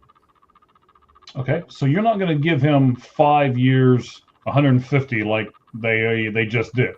Zero positional value. You got to, no defense is the thing. And when you have a DH only, because he can't play the outfield, he's so bad out there, then you can't. It's more. You got to think about the other players as well. If a guy's got a bad knee and he has to DH for a week or so, he can't, because you can't take 12 out of the lineup. Maybe he's the third baseman, but maybe you can DH him. No, you can't, because you have a DH only. So also hurts your versatility in your lineup. Yes, I'm glad you said that because that's correct. If you have a player who's a little dinged up, like your catcher is a little dinged up, but you want to keep his bat in the lineup because it's a good bat. You have your backup guy actually catch, and then you allow that guy to be your DH for the day. Well, the only way you can do that is if you put Kyle Schwarber on the bench because he can't play anywhere else. So he's so bad in the outfield. He's so bad out there. So bad. So now your $150 million guy is reduced to nothing. He's reduced to getting one, maybe two at bats in a game most because he's going to come off the bench. So there's some of these factors in here that I think everybody just sees the home runs, especially Reds fans right at the moment. Reds fans, I'm talking to you because a lot of you are disappointed right now. They're like, they made him offer too, allegedly. They did. Well, it's not allegedly. I can tell you that they did make him an offer. 5 years, roughly $125 million, but they also were going to put incentives and things in the contract.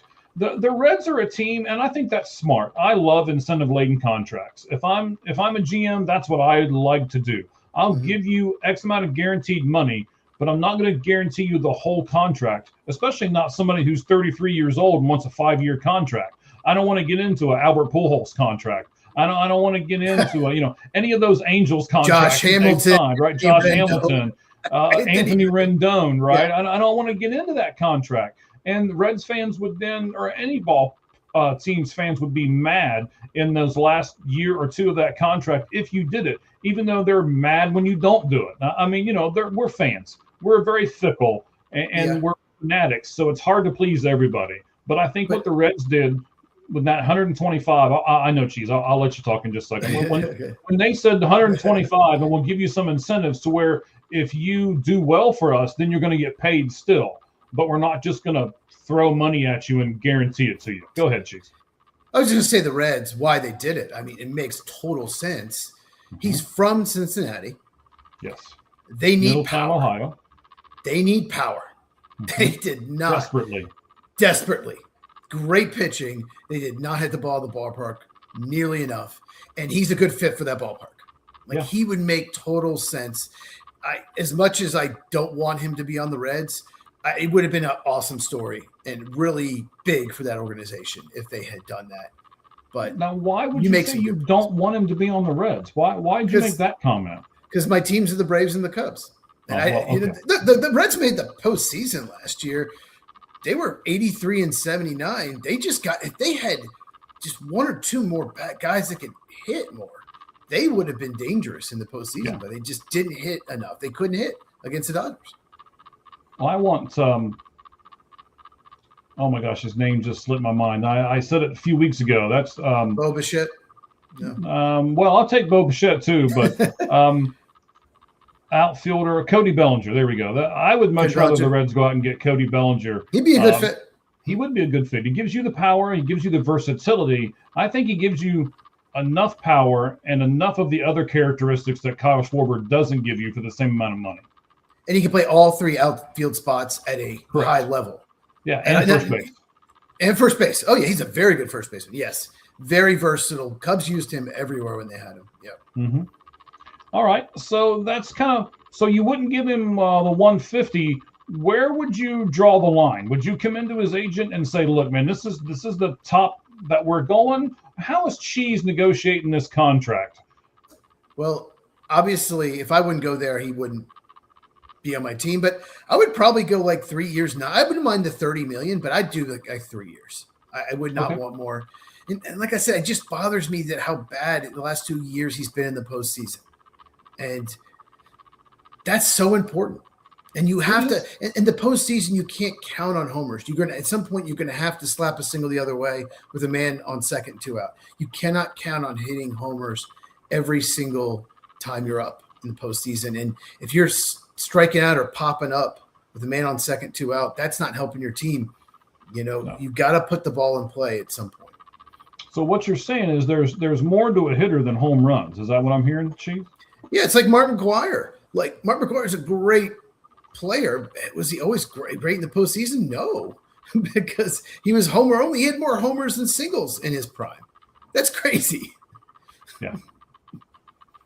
All right, so we're going to go from a guy who we think might maybe become a Hall of Famer. He's got a good shot in doing so in Kyle Schwarber, to a person who was actually elected into the Hall of Fame on, I believe, Sunday or Monday. I think it was Monday, actually. Jeff Kent was elected to the Baseball Hall of Fame. So he was revealed by the Contemporary Baseball Era Committee. That's who voted him in. So Okay. he didn't get into the original Hall of Fame when he was eligible for it. So now this Contemporary Baseball Era Committee looks at people like that who didn't get a chance to get in, and they gave him the nod. He got 14 of the possible 16 votes. So, Cheese, would you have voted for Jeff Kent? I don't think so, no. Wow. So you don't think Jeff Kent was the best offensive second baseman in baseball? For a while he was. He was very good for a long time.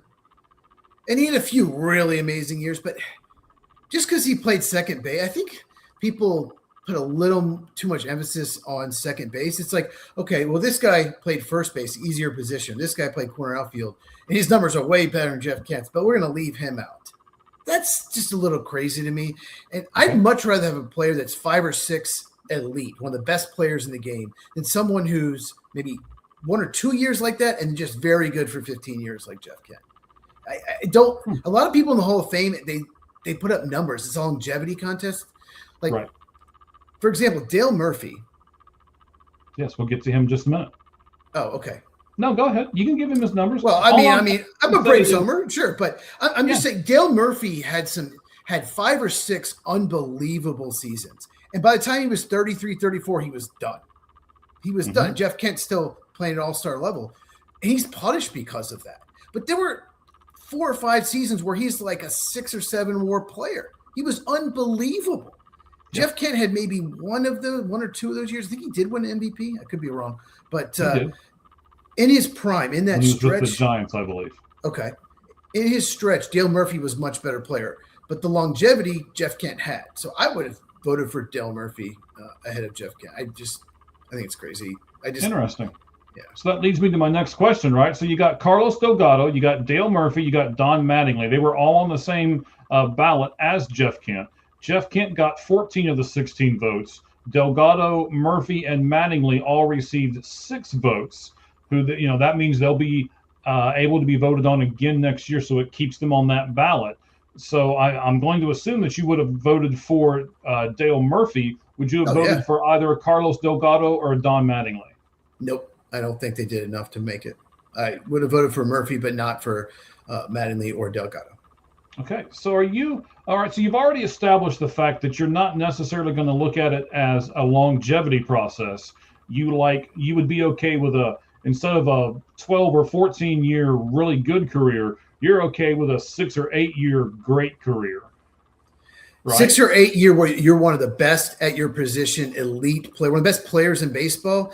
And if you drop off when you hit 33, 34, yeah, I mean, it's like saying like Ken Griffey Jr. dropped off. Of course, he was better than Murphy. I'm not saying he wasn't, but guaranteed Hall of Fame. You know what I mean? It's I just think there's some people in the Hall of Fame. I'm not going to pick names. You can probably figure it out. You can probably Google that just played for such a long time and hit 300 wins or hit 400 homers or whatever, just whatever. But they really weren't ever one of the best at their position in their career, or maybe 1 or 2 years. And we're leaving out people like Dale Murphy, who was like a 6 or 7 win player in his prime. Just incredible player. I do have a problem with that. Yeah, Dale Murphy, by the time he was 33, 34, yeah, he was not very good, but I guess we kind of forget how good he really was. All right. So then if that's going to be your thing here. I hope you're not going to disappoint me in a second, but so then you've got the guys that didn't receive enough votes to get placed on the ballot next year. And there's 4 of them: Barry Bonds, Roger Clemens, Gary Sheffield, and Fernando Valenzuela. All of them received less than the 5 votes. So they won't be able to be voted on again until 2031. Would you have voted for any of them? My answer to the poll question, I couldn't click on mine because I would have clicked on Venezuela and Sheffield. Obviously Bonds and Clemens for a very different reason. It's Okay. not just that they cheated; it's the way they handle it. I mean, they arrogant. Clemens lied before Congress. Bonds just very unlikable person. They're both very unlikable. That if they came out and Nice way admitted, of putting it. apologize, they could have admitted it, apologized, gone speak to youth, saying I made a huge mistake. Do not do this. Oh, the bad thing. This is why I'm not in the Hall of Fame. I'd love to be in. That is what they should have done. The way they handled it was horrible. So, but Sheffield Valenzuela, do you know why they're not in? Because I can't figure out why. Because I did not see Fernando Valenzuela pitch. I was too young. But I saw Gary Sheffield play. He was really good. Yeah. He was so good. So do you know why? Mike, can you explain it to me? You're the baseball guy. I don't really know why. I understand why Barry and Roger are tossed off to the side because I would do the same thing. But I agree with you on Gary Sheffield, and Fernando Valenzuela for me is right on that fringe of a yes or no guy. He is more of your guy he had a really good shorter stint, but he was really, really good in that short stint. Gary Sheffield is like the opposite of what you've been saying. Gary Sheffield was above average for many years. He had a very long, he was with Atlanta. He was with several other teams too. He had a very long career. Yeah. And I don't know. For me personally, I modeled a lot of what I did after two guys, and one of them was Gary Sheffield. I love the bat. I love the waggle thing that he used to do with the bat and everything. I loved it. I always thought it was very intimidating. And I just loved to watch Gary Sheffield play. He was a great outfielder. He was a even better hitter. And I don't understand, and I think it's a travesty that Gary Sheffield's on this list. The other three guys, I'm not gonna scream and yell or picket for or anything like that, but I will for Gary Sheffield. He needs to be in the Hall of Fame, and he should have gotten in the original Hall of Fame. He shouldn't even have to be wondering about this contemporary baseball era committee thing. He was great in my mind. He had 509 homers. Yes. Jeff Kent didn't even hit 400. Correct. How is this possible? Now, yeah, Gary Sheffield was playing great into his 30s, so there is some of that what I said, yes. But God, he had some good years for Atlanta. He had 6 win years, 6.8 for Atlanta. His best year came with the Braves when he was 34 years old. He actually played better in his 30s than he did his 20s. He did. He had a year with San Diego when he was 23. He hit 330. Oh my God! No one hits 330. It's 6.2 WAR. He had 5 years where he was 6 WAR. So that's 5 years elite. Yes, that's 5 years elite. He absolutely should be in. And I think Fernando Valenzuela should be in as well. Okay. I believe we have a poll question, right? We do have a poll question. That's 100% right. It just quit. So the Baseball Era Committee voted in Jeff Kent, but Barry Bonds, Roger Clemens, Gary Sheffield, or Fernando Valenzuela. None of them received the 5 votes necessary to get voted onto in the upcoming season, so they have to wait till 2031. The question was, would you have voted for any of them? None of them got 18%. Yes to Gary Sheffield was next with 24%. What are you people doing? Look at some numbers, people. And then yes to Bonds and Clemens, and yes to Fernando Valenzuela. Each got 29%. So the voting was really close, by the way. So 29% of you said yes, Bonds and Clemens. 29% of you also said yes to Fernando. 24% said yes to Sheffield, and 18% of you said none to any of them. I said yes to Sheffield. That was what I picked. Yes to Sheffield. So yeah, I don't vote on any of these because I make them, so I don't try to do collusion here, and I don't want to be ESPN and ruin poll questions. So I don't ever vote. But if I would have said yes to Sheffield. That would have been my vote as well. All right, so let's talk about if you're a free agent right now. If you're a free agent, Cheese, would you pressure your agent to get you signed by Christmas? No. Scott Boras is on the phone. No, I would never pick Scott Boras. Depends. I would love to be signed by Christmas. That's ideal. You do not want to go into next year without knowing where you're going to live. But if you don't have the right deal with the right contract in place, the right fit, it's more than just money. It's the right fit, right organization, right city, right everything. Then I'm going to wait till it's right. Well, okay, I was going to go further, but I just see you're going to ask that in a second. Yeah, so if not by Christmas, would you want to be signed by the new year? Look at you reading ahead. We don't do notes. It's all improv. No. Yeah, yes, you want it. Yeah, I want to know before Christmas. I don't want to wait till January and February, but if you have to, you have to. It's got to be the right fit. Right. Okay. So would you hold out for more money? Now, I know you threw some other stuff out there. Oh, it's got to be the right city. It needs to be, I want to be on a team with some people that I know, or, something like that. But would you hold out just to say you want more money? Well, it's just like ballpark fit too. Like Kyle Tucker was a terrible fit for the Cubs ballpark. It was a dumb trade. Jed Hoyer, got a contract extension, hurt their future. You have a ballpark that's so deep down the lines, like 353 down the lines, and Kyle Tucker's a dead pull hitter. Terrible fit, So am I a dead pull hitter? I'm not going to Chicago. I'm going to maybe like New York Yankee Stadium or Phillies or Reds or something like that. If I'm a gap-to-gap hitter, I do want to play in Wrigley. It's short in the gap. That's where you want gap-to-gap. It's great. So it depends on a lot of factors, but I'll just say this about money. A lot of players, more than I could ever imagine, and this, go where the most money is given. They don't factor in the city, the ballpark, the culture, everything. They just, wherever I can get the biggest contract, all the Boras clients pretty much do. To me, if I'm not even like an elite player, if I'm a free agent, I'm just like a good player, and someone offers me 3 years, $33 million, let's say. Okay. And that's a great fit, a city that I like, a team I like, culture, ballpark. And another team says, oh, we'll give you 3 years, 39. The difference between 33 million and 39 to me is nothing.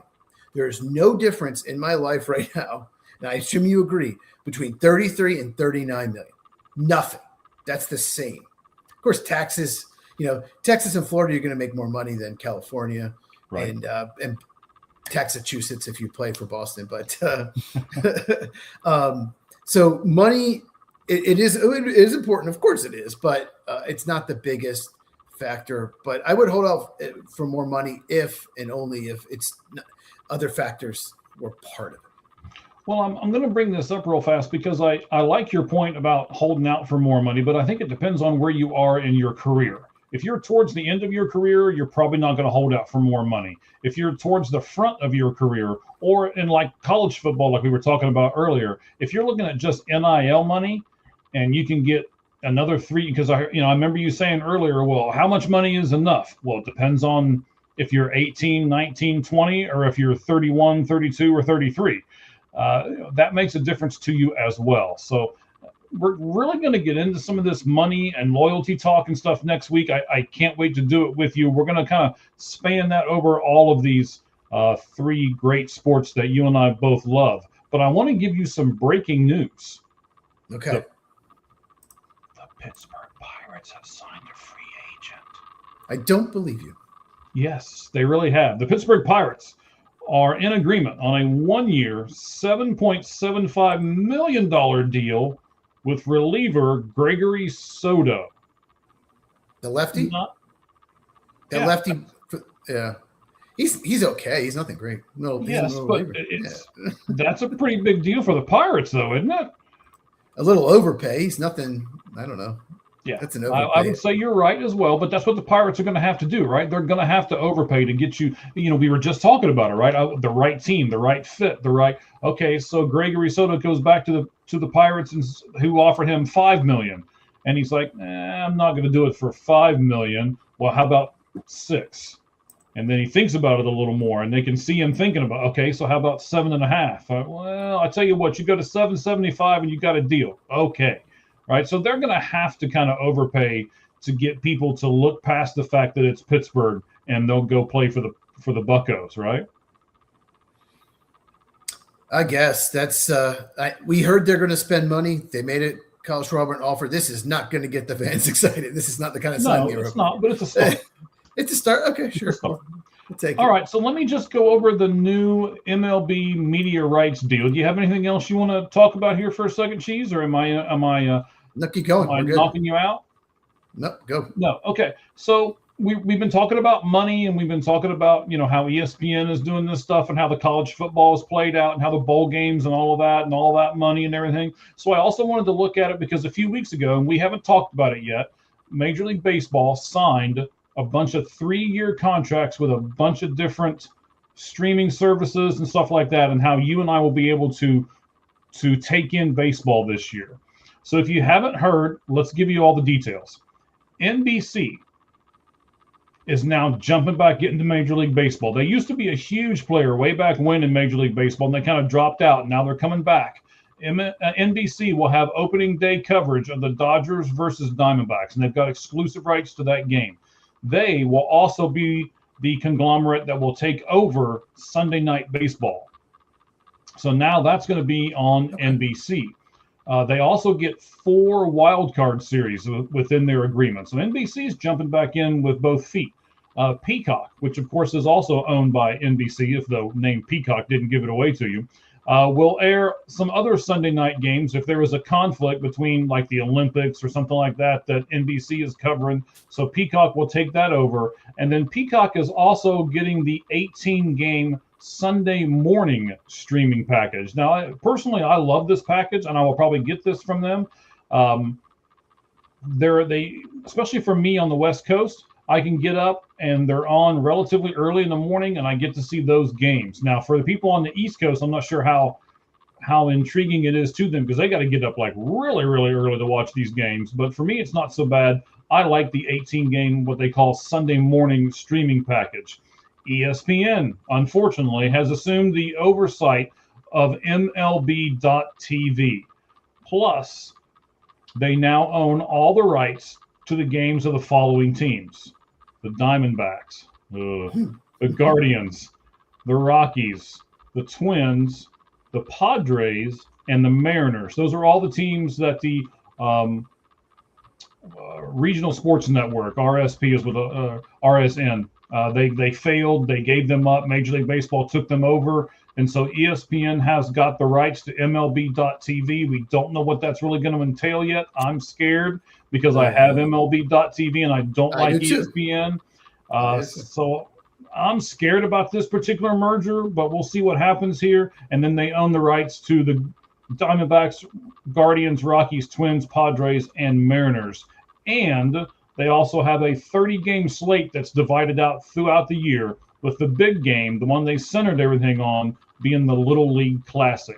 So the only way you're going to be able to watch that game, which I love to see every year, is on ESPN. Now, it doesn't say if they're going to put it on the app or what they're going to do, but right at the moment, they're just saying they have the rights to all of those things. And then, if you haven't heard, Netflix has jumped into Major League Baseball as well. So Netflix will broadcast the Home Run Derby. They'll broadcast the Field of Dreams games. Yeah, it's going to be a lot of stuff.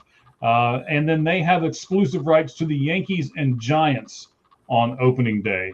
Here's the big thing as we end this, and I'll let you talk about this for a moment, sir. All of these contracts expire in 2028. So in 2028, no one's covering baseball into 2029, and they can sell either a whole bunch of small contracts to a bunch of smaller entities, or they can do one huge contract to one great big conglomerate, which again scares me because I'm afraid those 4 letters are going to come back into play again, and we're going to be really saying that ESPN's ruining sports. So talk to me about what you think about what Major League Baseball has done with their dividing and conquering, as far as you and I being able to be able to soak up games for the next 3 years.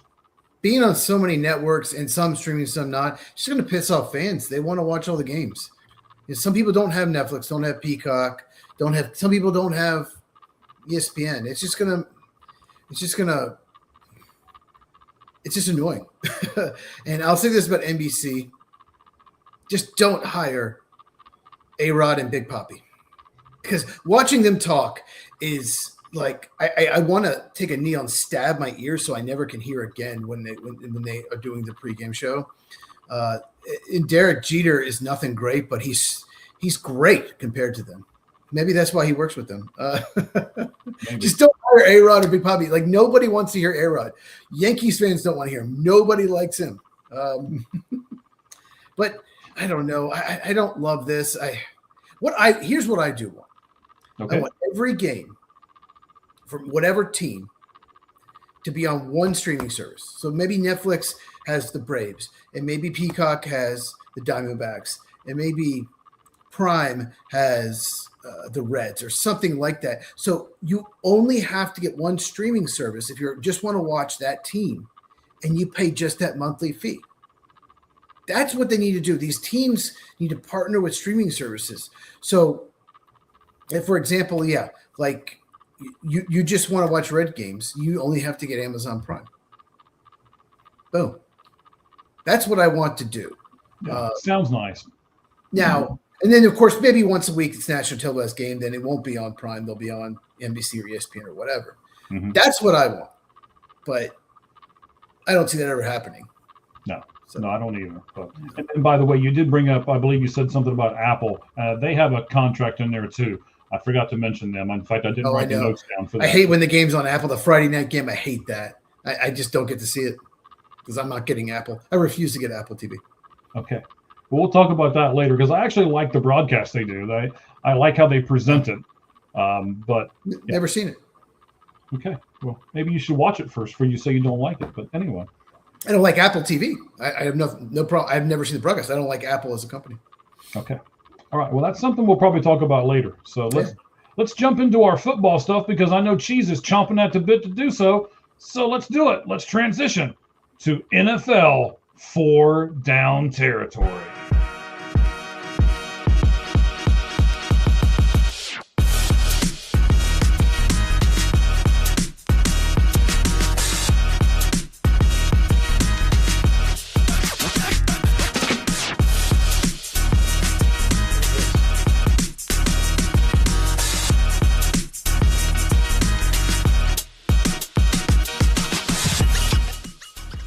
All right, Cheese, give us a preview. What are we going to talk about over the next few minutes as far as the NFL goes? We're going to talk about the two quarterbacks that were in the Super Bowl last year, how it's not going well. We're going to talk about the Green Bay Packers' last two starting quarterbacks. We're going to compare their first 45 games. We'll talk about the NFC South, and then we have to talk about Phillip Rivers coming out of retirement with the Colts.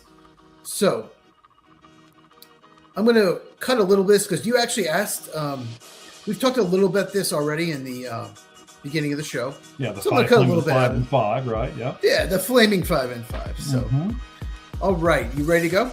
I am, buddy. Let's do it. Okay. So the two quarterbacks that were in the Super Bowl. Can we turn the music down a little bit? Oh, is that why you were okay? That's why you were giving me that thing. Was you know what? Let's just pause it. Okay, go ahead. Okay. Oh, okay. I can hear you just fine, but okay. Oh, okay. The two quarterbacks in the Super Bowl last year were Jalen Hurts of the Eagles and Patrick Mahomes of the Chiefs. Yes. This past week, they were on Sunday night and Monday night. They combined to throw 0 touchdowns and 7 interceptions. Ooh. Disaster for both teams. Let's talk about Hurts first.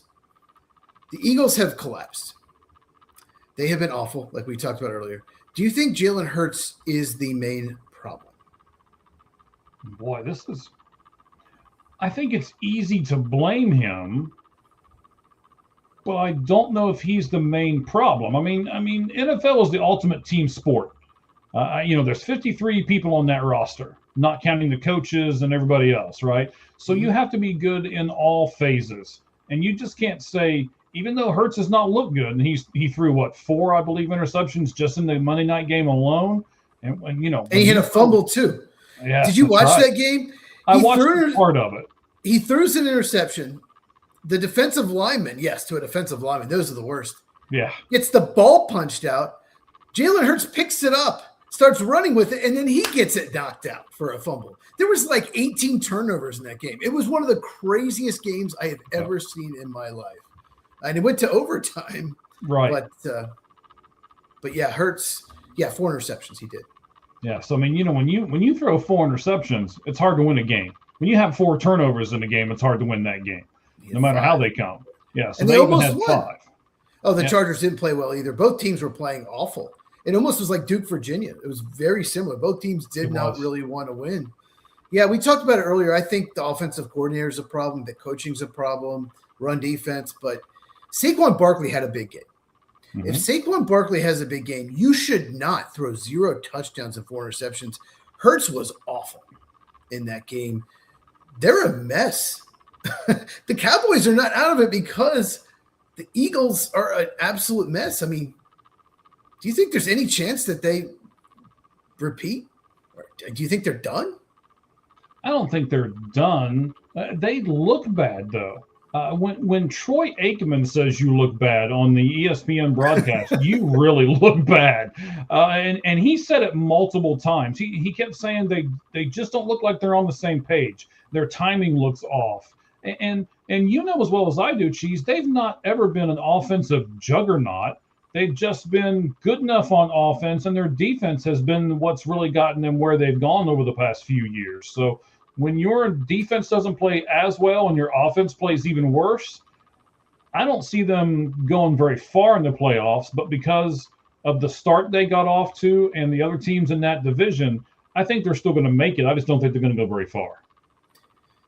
They haven't been an offensive juggernaut except in the NFC title game and the Super Bowl last year. They were. Those 2 games, their offense was amazing. Yeah, but you're right. Other than that, they have not been. Their offense, 2 years ago, completely collapsed. They couldn't move the ball at all. Nope. They lost first round at Tampa. They couldn't do anything. So, yeah. I don't – there's a lot of talent in that roster. I don't know why they're this bad. Let's talk about Patrick Mahomes. Okay. He is far removed from the 2022 season where he threw 41 touchdowns and won the MVP. He has not thrown for more than 27 touchdowns since.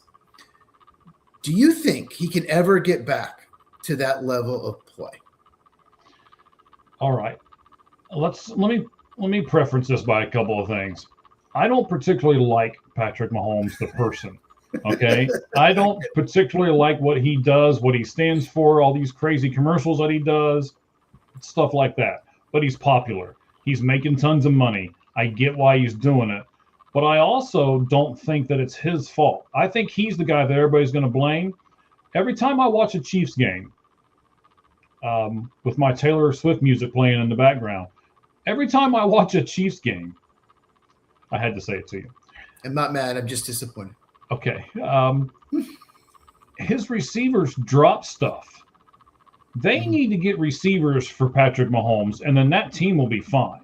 Right now, their receivers are terrible. Travis Kelce is even terrible. How many balls has he dropped this year? I want to say that I don't like Mahomes and that he's the culprit, but by your thing, the eye test, right? Every time I watch their games, I see their receivers dropping the balls, and that's not Patrick Mahomes' fault. He just doesn't have good receivers right now. Think of where he would be if he had T. Higgins and Chase. I'll say this. Against the Eagles, they lost that game because a ball went off Travis Kelce's hands that should have been a touchdown, was intercepted. Mm-hmm. One of the 3 interceptions he threw against the Texans went off Travis Kelce's hands and was intercepted. So he's not getting a lot of help. I get that. Travis Kelce, I don't I don't know what he's doing out there. Yeah. Other than that, he's had a pretty good year. But so I'll say that. But at the same time, to me, he just doesn't look like the same guy. And they're 6-7. And to me, he played better last 2 years with a similar receiving core. And they have the same record as the Dolphins. I'm just going to say they have the same record as the Dolphins. That's crazy. But do you still think Mahomes? I think before this season, I think just about everybody, unless you're like a Chiefs hater, like a Broncos or Raiders fan, considered Mahomes a top 5 quarterback. Do you still think he is? Yeah, like I said, I still think he's a good quarterback. I just don't think he's getting any help right now. Okay. I don't know if I'd put him in the top 5 right now. I'd still put him top 7 or 8, but I might move him out. But I get it. Okay. Maybe All right, next now I week wanna- we need to rank quarterbacks then. When we do our lights out list, maybe we need to rank quarterbacks and see where Mahomes falls for both of us. We can do that next week. I did it. I did a whole video before the season. My video is holding up for the most part. There are a few bad ones, but yeah, I would move some people up and some people down. But I had him 5th, I believe. So, no, 4th. I had him 4th. Yeah. Okay. Okay. Interesting. So I want to throw this stat out at you. Didn't put this in the notes. I want to see your reaction. Okay. So before you do that, though, you said that your videos are doing really well. Where are your videos at? Where can we get those at, sir? I can't believe I didn't shamelessly plug. I set I myself up. know. I was waiting. I usually just shamelessly plug everything of mine. Okay. At Football with Cheese, Football with, and then CHEEZ on YouTube. I just did a couple Colts videos so far this week. Did a Notre Dame video. I thought they should have been in the playoffs. So if you live in Indiana, you're going to like my videos. So check We'll those talk out. about the Colts in a minute too. Yep, we were about to talk about the Colts. I did a Colts quarterback situation without Philip Rivers involved. Then I did an instant reaction to the signing. So make sure you check that out. All right. And make We'll sure link you them give- here on make sure you- our Twitter. And if you like this on YouTube, make sure you give this a thumbs up and tell your friends about the podcast. We do Both this of every them. Tuesday, and sometimes we do specials. We're probably going to have to do those in the future. A lot going on in college football. Yep. I want to throw this stat out at you Okay, give it to and me. get your reaction.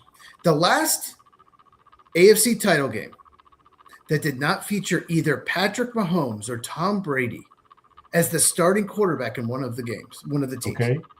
Do you know what year that was? Oh man. No, it wasn't before I was born. It might have been before you were born. Let's see. Let me guess here for a second. Let's see. This is. I'm gonna say 2014. 2010. Wow. And Tom Brady hasn't played for the Patriots in 5 years. Okay, 2010. I'm going to give you the teams. Let's see if you can name the quarterbacks. Okay, Oh, Pittsburgh Steelers and New York Jets played in that AFC title game. all right. Pittsburgh Steelers is pretty easy because it's Ben Roethlisberger, I would assume. Correct.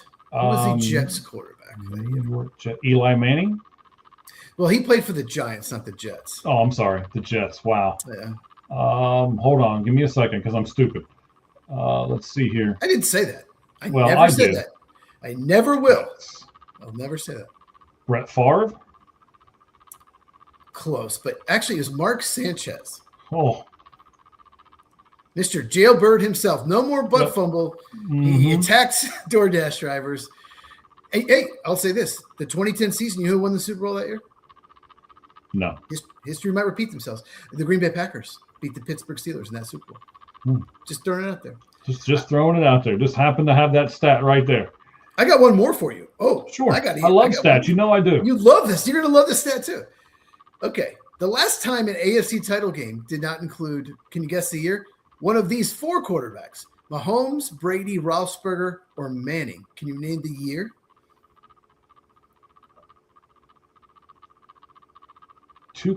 2007. 2003. Wow. That is insane. Yes. One of those 4 quarterbacks. Well, those teams were so good. I'm going to give you the teams. You tell me the quarterbacks. One of these you should get pretty easy. Okay. It was the Raiders and the Titans in that AFC title game. Warren Moon. Warren Moon was more like 90s. This is 2003. 2003. So no, Warren Moon was not on the and he was never on the Titans. He was a Houston Oiler only. Yeah, but they transferred to the Titans though, right? They did, See, but this he never played for the Titans. Okay. All right. I'm just digging myself a deeper hole. I'll shut up now. It's okay. No, Let's see here. Raiders and Titans, right? yes. The Raiders would go on to play the Buccaneers in Super Bowl and lose.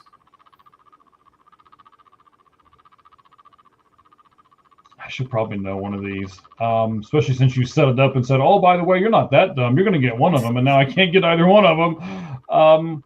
Randall Cunningham. No. Do you want me to tell you? Give me a couple more. Let's see. Okay. I'm going to try to think of a Raiders guy here. Someone is texting you the answer. I can hear your phone buzzing. Yeah, probably so. Somebody probably is trying to help me. They're like, "Here, dummy, just read the message." Now go ahead and tell me. And just Steve McNair. Steve McNair is the Titans. I thought you get that one. okay. Yeah. The Raiders Wrong quarterback. African American quarterback. I'm sorry. Okay. The Raiders quarterback. I'm looking up his age because he's 59 years old. Right now? He is 59. Yes, currently. Even older than you, if it's possible.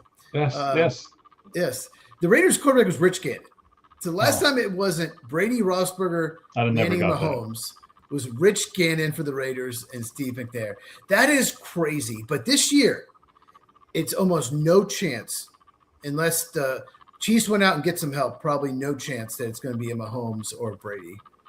So anyway, just through that. I know you like stats. I do. You're 100% right. All right. So let's talk real quick about the Packers. I'm going to give you some stats between Aaron Rodgers and Jordan Love, their first 45 games. Aaron Rodgers won 25 games, Jordan Love 27. So a little bit, Love has a little advantage there. It's a team game, but Aaron Rodgers, 64.5% completion, Love 64.7. Yards, over 11,000 for Rodgers. He's got about 1,200 more yards, so more yards there. Touchdowns, Rodgers 81, Love 79. Interceptions, Rodgers 30, Love 26, so Love's a little ahead there. Quarterback rating, 98.5 for Rodgers, 98.8 for Love. So pretty much even. More touchdowns for Rodgers, fewer interceptions for Love, a little bit more yards for Rodgers. But other than that, crazy how close those stats were. They were. Did that surprise you, how close they were after 45 games? Yeah, it does actually, because I think that we, at least myself, I think that we have always kind of thought that Rodgers was a lot better than Love. But Love's holding his own. That surprises me a little bit. I do want to ask you this as far as your Green Bay Packers go. I watched every snap of that game between the Packers and the Bears, thinking of you the entire time, right? If I'd had pajamas on, I'd have worn them. So, thank you. We'll get you. No those. problem. I will get those. Christmas is coming, just so you know. Okay. I'll put it on the list. Okay. I really saw Love chucking it down the field. Big play after big play. Big pass after big pass. He's got a really nice deep ball that I didn't really know that he had. I knew he had that intermediate, but he's got a really nice deep pass. Do you like him throwing the ball down the field like that over and over and over again? I do, if it's not double, triple coverage. He's done that a few times in the past. Absolutely. He has as good an arm as just about anyone in the NFL. He has got tools. He can move. He's got the arm. He's got a pretty ball. He can flick his wrist. He's got zip on it. He's got tools. He fell in the draft because he went to Utah State, and he had a real inconsistent junior year, threw way too many interceptions, not because of the talent or the tools. But minus the interception, which was horrible. You said you watched every step. The interception was horrible. Yeah, but other than that, and then he had one more play where he threw deep to Romeo Doubs, who was like not a fast receiver, made no sense. Jaden Reed was coming wide open, so that was a bad read. Other than that, he was tremendous in that game. Him and Christian look good together. They do. Christian Watson, when they lost Tucker Kraft, I was devastated, but that's when Christian Watson came back. So it has helped. Imagine having a 6'4", 210-pound receiver that runs a 4.3. And the Bears tried to cover him single coverage a couple times, like man, forget it. The only other thing that I'll say to you, and I'd love to get your reaction on this too, and I know I'm kind of hijacking your football segment here for a second, but why don't they use Golden more? I mean, I kept waiting for them to throw the ball to Golden, and it never really materialized, never really happened. What's the deal there? He's been pretty banged up for the most of the year. He's had a shoulder. He's had, I think, an ankle the last month, so he's been inactive a bunch. He's barely played. The interception was intended for Golden. And I just think right now he's just behind some other guys because, Dontavian Wicks didn't play much because of the ankle this past game, but, Watson and you got Jaden Reed back and Dobbs lately not so good, but he's had a good year up until the last couple games. Other guys are just playing better. He will factor in much more next year. Just right now, he's the fifth receiver on the depth chart. I don't think it's anything I don't think he's bad. I think it's been injuries and the fact that other guys are just playing better. And he's playing like Romeo Dobbs, a free agent of the year. He's playing the spot that he will play Dobbs snaps next year. It's just right now that Love just trusts Dobbs more. Okay. But so I made a video a few weeks back, and I called Jordan Love a top 10 quarterback. I asked you on this podcast. You disagreed. You said he's not there yet. Do you still believe that he is not a top 10 quarterback? Wow. That's a really good question. I'm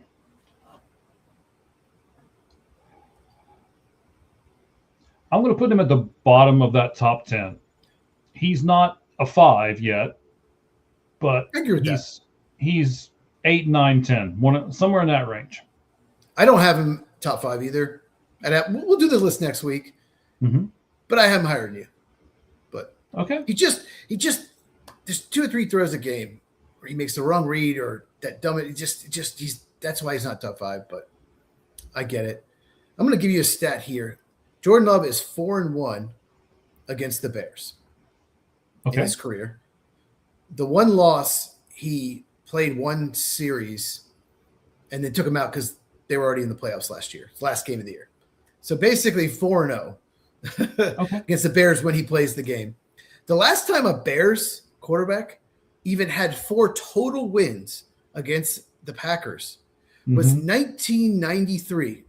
And then love poking at these Bears fans, don't you? The quarterback has been a head coach for a long time is Jim Harbaugh. Is that crazy? That is pretty crazy, though. Jim Harbaugh was the last time and he got his 4th win, I think, in his last year with the Bears in 1993. So we're talking. That's when Brett Favre first became a Packer. Is the last time a Bears quarterback. Just want to throw that stat out there. All right.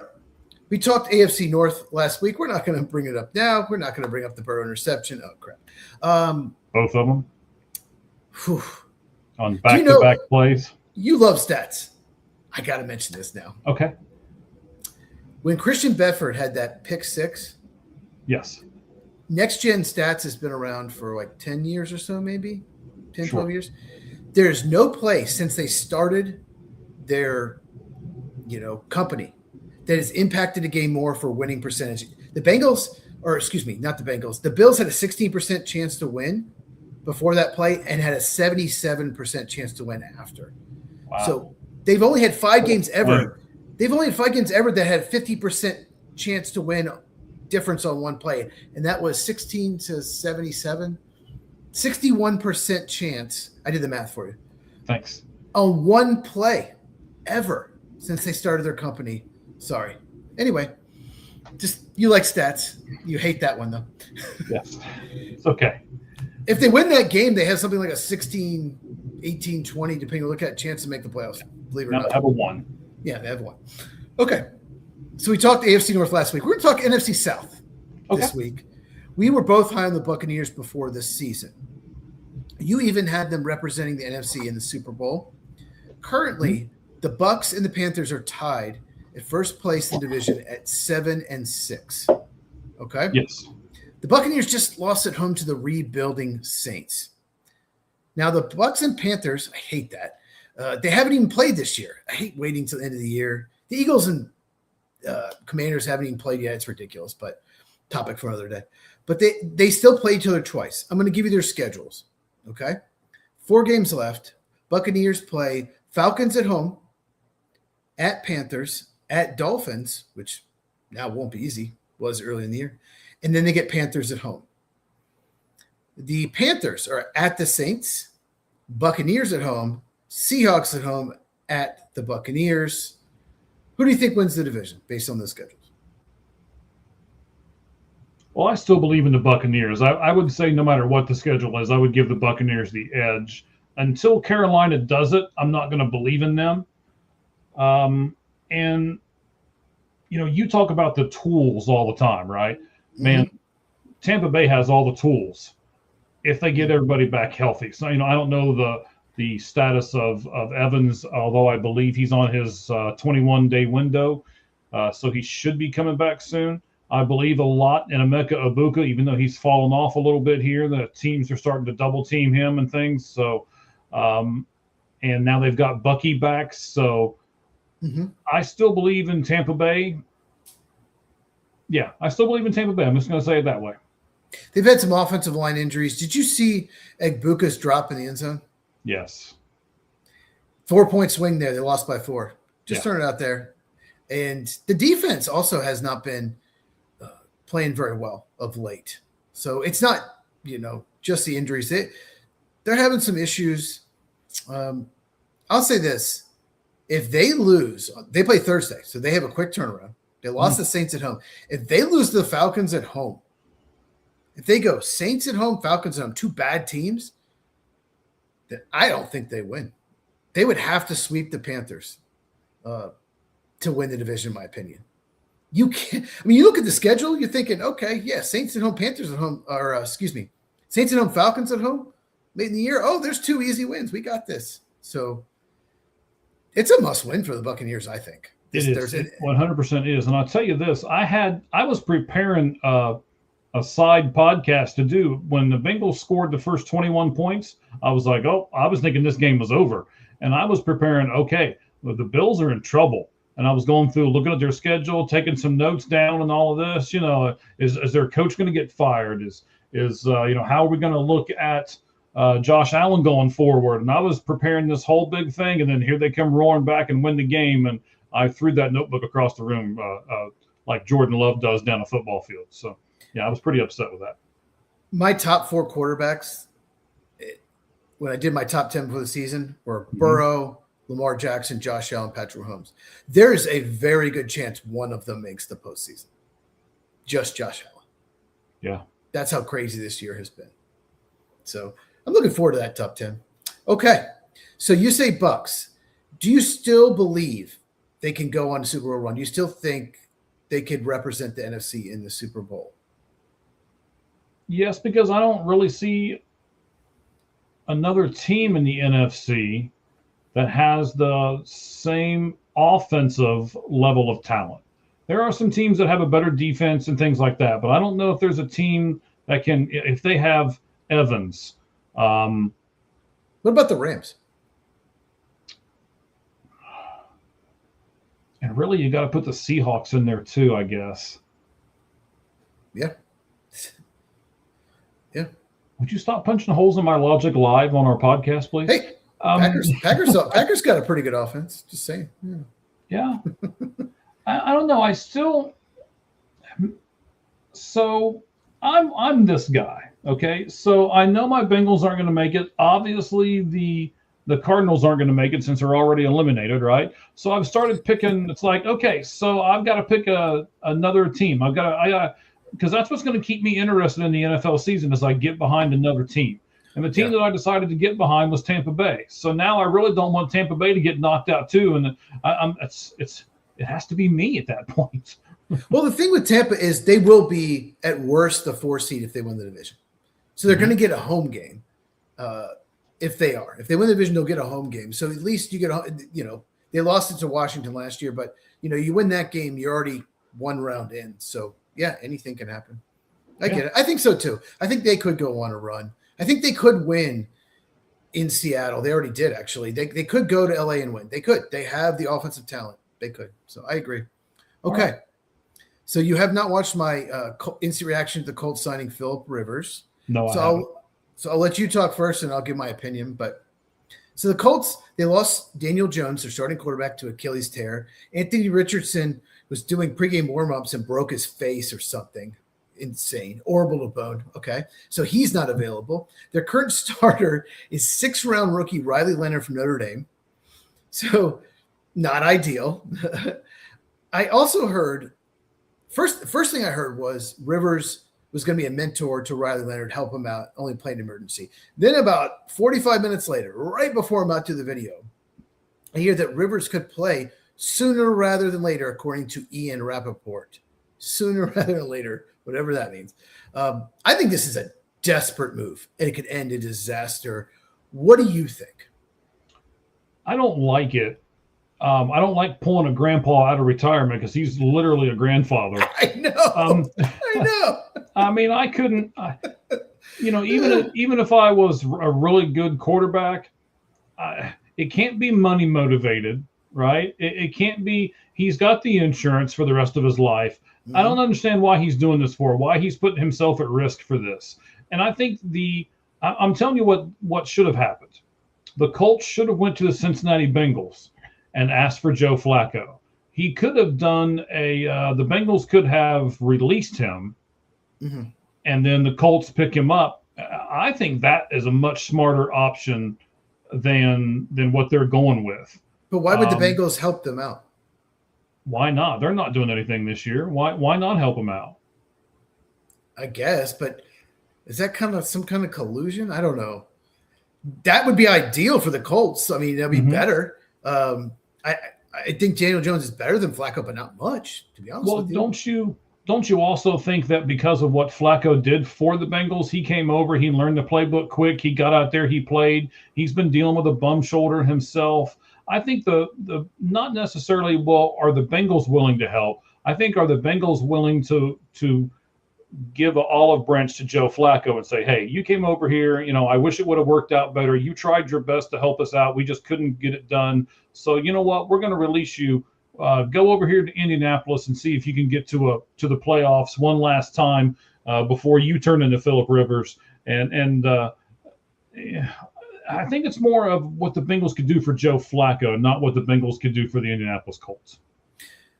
Interesting point. Yeah, I don't think it's going to happen. I think Joe Flacco is going to remain a Bengal, but that would be ideal for the Colts. There's no other option that's better than that out there. But I'll say this, and I talk about this more in depth in my videos, so check out my channel at Football with Cheese. He hasn't played in 5 years. They were 11-5 that year, the Colts, because he played his last year for the Colts, most of his career for the Chargers. He threw 24 touchdowns, 11 interceptions. His QBR was 55. He was league average. He's a league average quarterback last year. What do you think you're going to get? 5 years later, he's 44. His name is not Tom Brady. What do you think you're going to get from him? You think you're going to get better than Riley Leonard, or is Riley Leonard that bad that you're willing to take a guy who hasn't played in 5 years? I just don't. I don't understand this. You're not winning a Super Bowl with Phillip Rivers. You're not making the playoffs with Phillip Rivers. So what are they doing? What is this a PR move? What are they doing? Leonard either. Right. Is this a PR move though? Like, is this just I don't know if it's a PR move. I think what you said originally is 100% why they were doing it for. Phillip, come in, help us, mentor our guy, right? You were here with us for a few years. You know how this runs. You're one of the best quarterbacks in the NFL. Be our backup, which is what he should be. Be our backup, almost be our emergency quarterback, right? And be here in practice, see him, help him. And hopefully they dumb the playbook down some, because what I would rather see in this quarterback is he can do 10 plays really well instead of 20 plays average.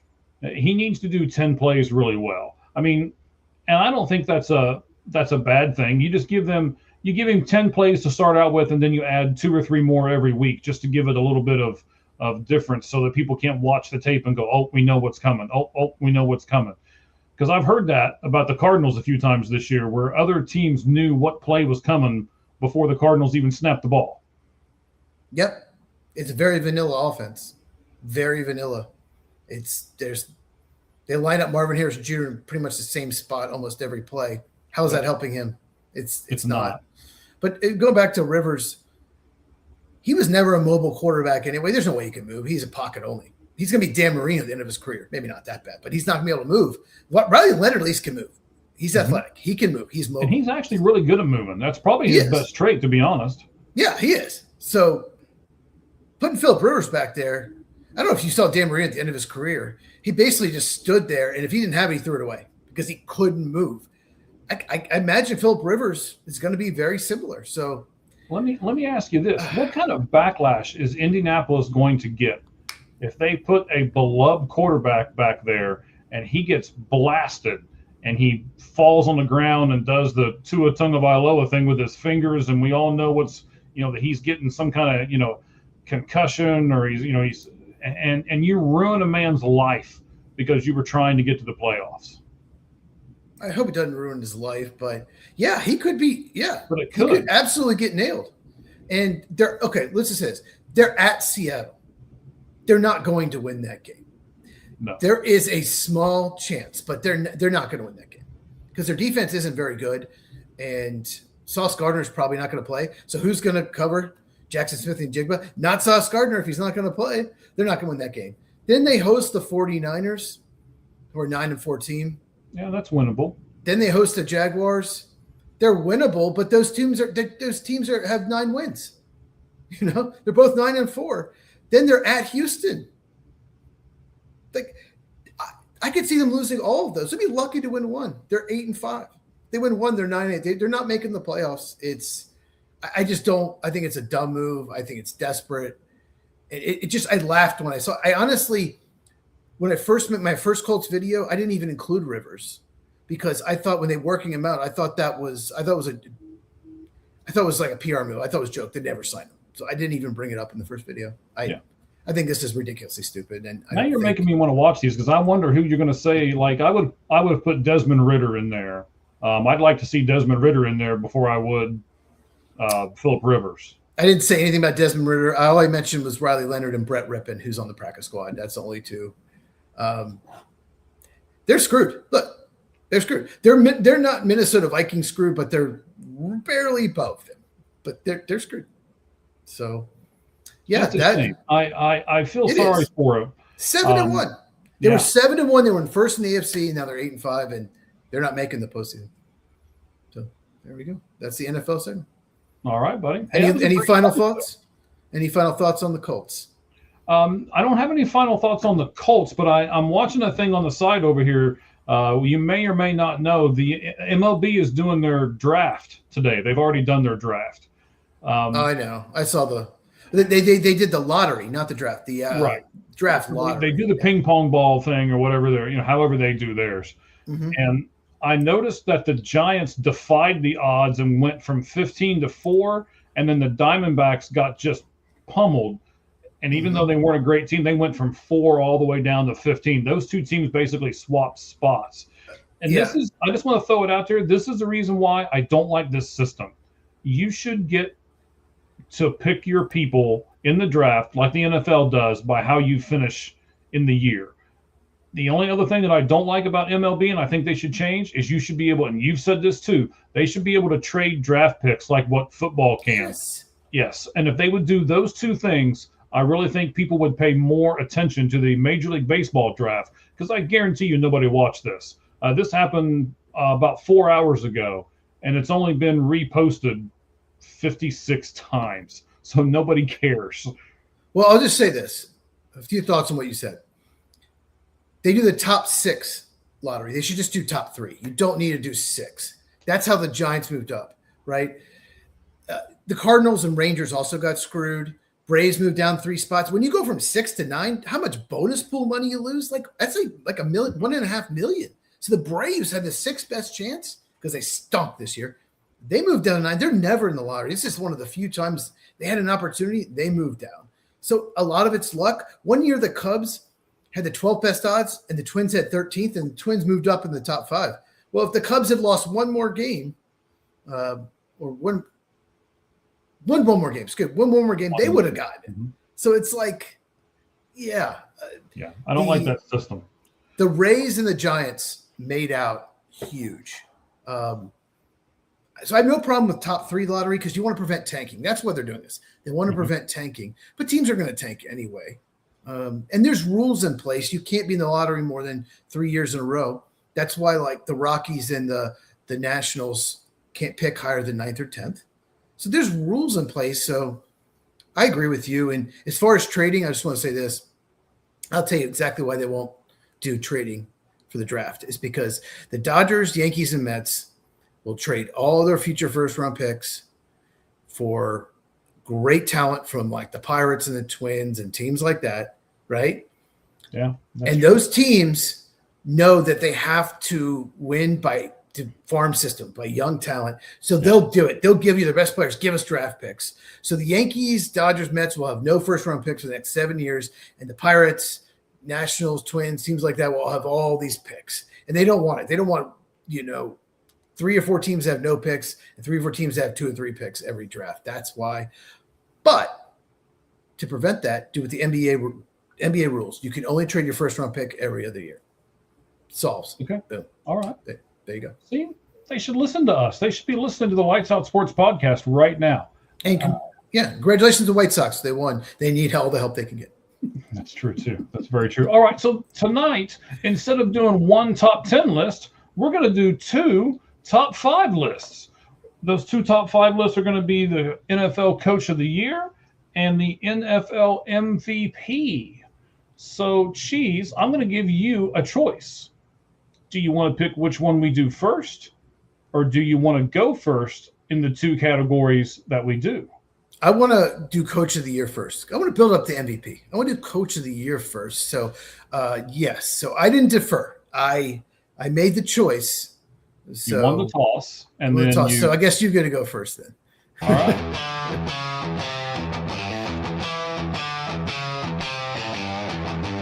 All right, ladies and gentlemen, here we go. We are going to do the Coach of the Year in the NFL, our top 5. And then after that, we're going to do our MVP of the year in the top 5 as well. So since Cheese won the toss and he has given me the ability to go first in each one of these 2 categories, but he got to choose the category order. I'm going to start with number 5 and my NFL Coach of the Year. And I'm going to go with a team that we kind of sort of thought might be there at the end of the year, but they have made no doubt that they're going to be there at the end of the year. And that is the Seattle Seahawks and their coach, Mike Macdonald. I'll start there at number 5. Mike Macdonald, Seattle Seahawks. More on him later. Okay. My number 5 may surprise you, may surprise some people, but I just don't know how they're 6 and 7. They have bottom 5 talent. They're not good on either line. The quarterback throws interceptions. They have no corners. Rasul Douglas is decent, but no one else can play. And Tyreek Hill's out for the year. Mike McDaniel has turned around this Miami Dolphin team. They went from being the joke of the NFL, he's guaranteed to be fired, to 6 and 7. They're still in the playoff hunt, unlikely. But I have number 5, Mike McDaniel, believe it or not. Wow. Yes. I would have never thought that in the beginning. All right, again, so I'm going to give you a team that has really turned it around. They've won their last 5 games in a row, and I believe that it's a lot to do with their head coach, DeMeco Ryans of the Houston Texans. So I went Mike Macdonald as 5, DeMeco Ryans of the Houston Texans for me is number 4. He's done a great job. He is a defensive coach, and the defense is amazing. I just couldn't quite put him in there. My number 4 is a team, like I said, the eye test. This team is just not very good. They're very good at running the ball. They have 2 great running backs, but their defense isn't great.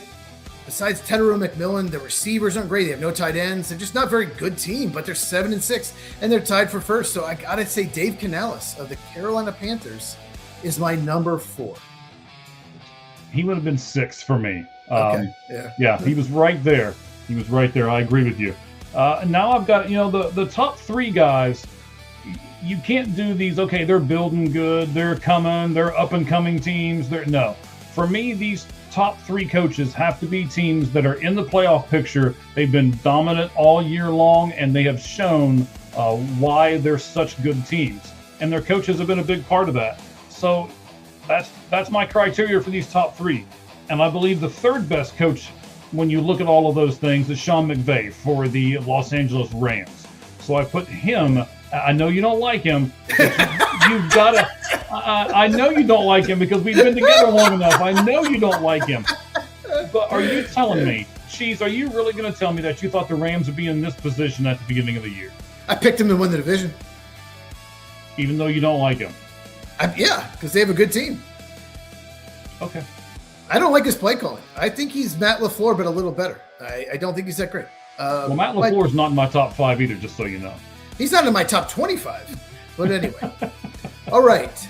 No, I get what you're saying though, but no, he did not. Sean McVay did not make my top 5. My number 3, most people put him higher. And I'll explain. They've won 10 in a row. They're 11-2, and most improved team in the NFL. No doubt about it. He'll probably win. Okay? But I have him third. This is Mike Vrabel. And the reason I have him third is they have played an easy schedule, and Drake May's playing so well. The teams ahead of him don't have as good a quarterback. So that's the only reason why I don't have him higher. But Mike Vrabel's, he's just a great coach. He did a great job in Tennessee to even get them to the AFC title game with Ryan Tannehill. So number 3, I have Mike Vrabel. All right.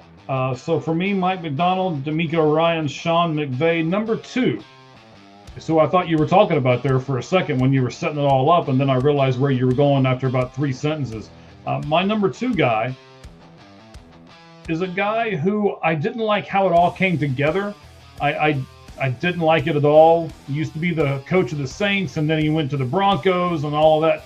I thought there was some collusion stuff in there, and I wasn't sure. But I tell you what, he's a good coach, and he's got his team playing really well with a barely above average quarterback, in my opinion, but a heck of a defense.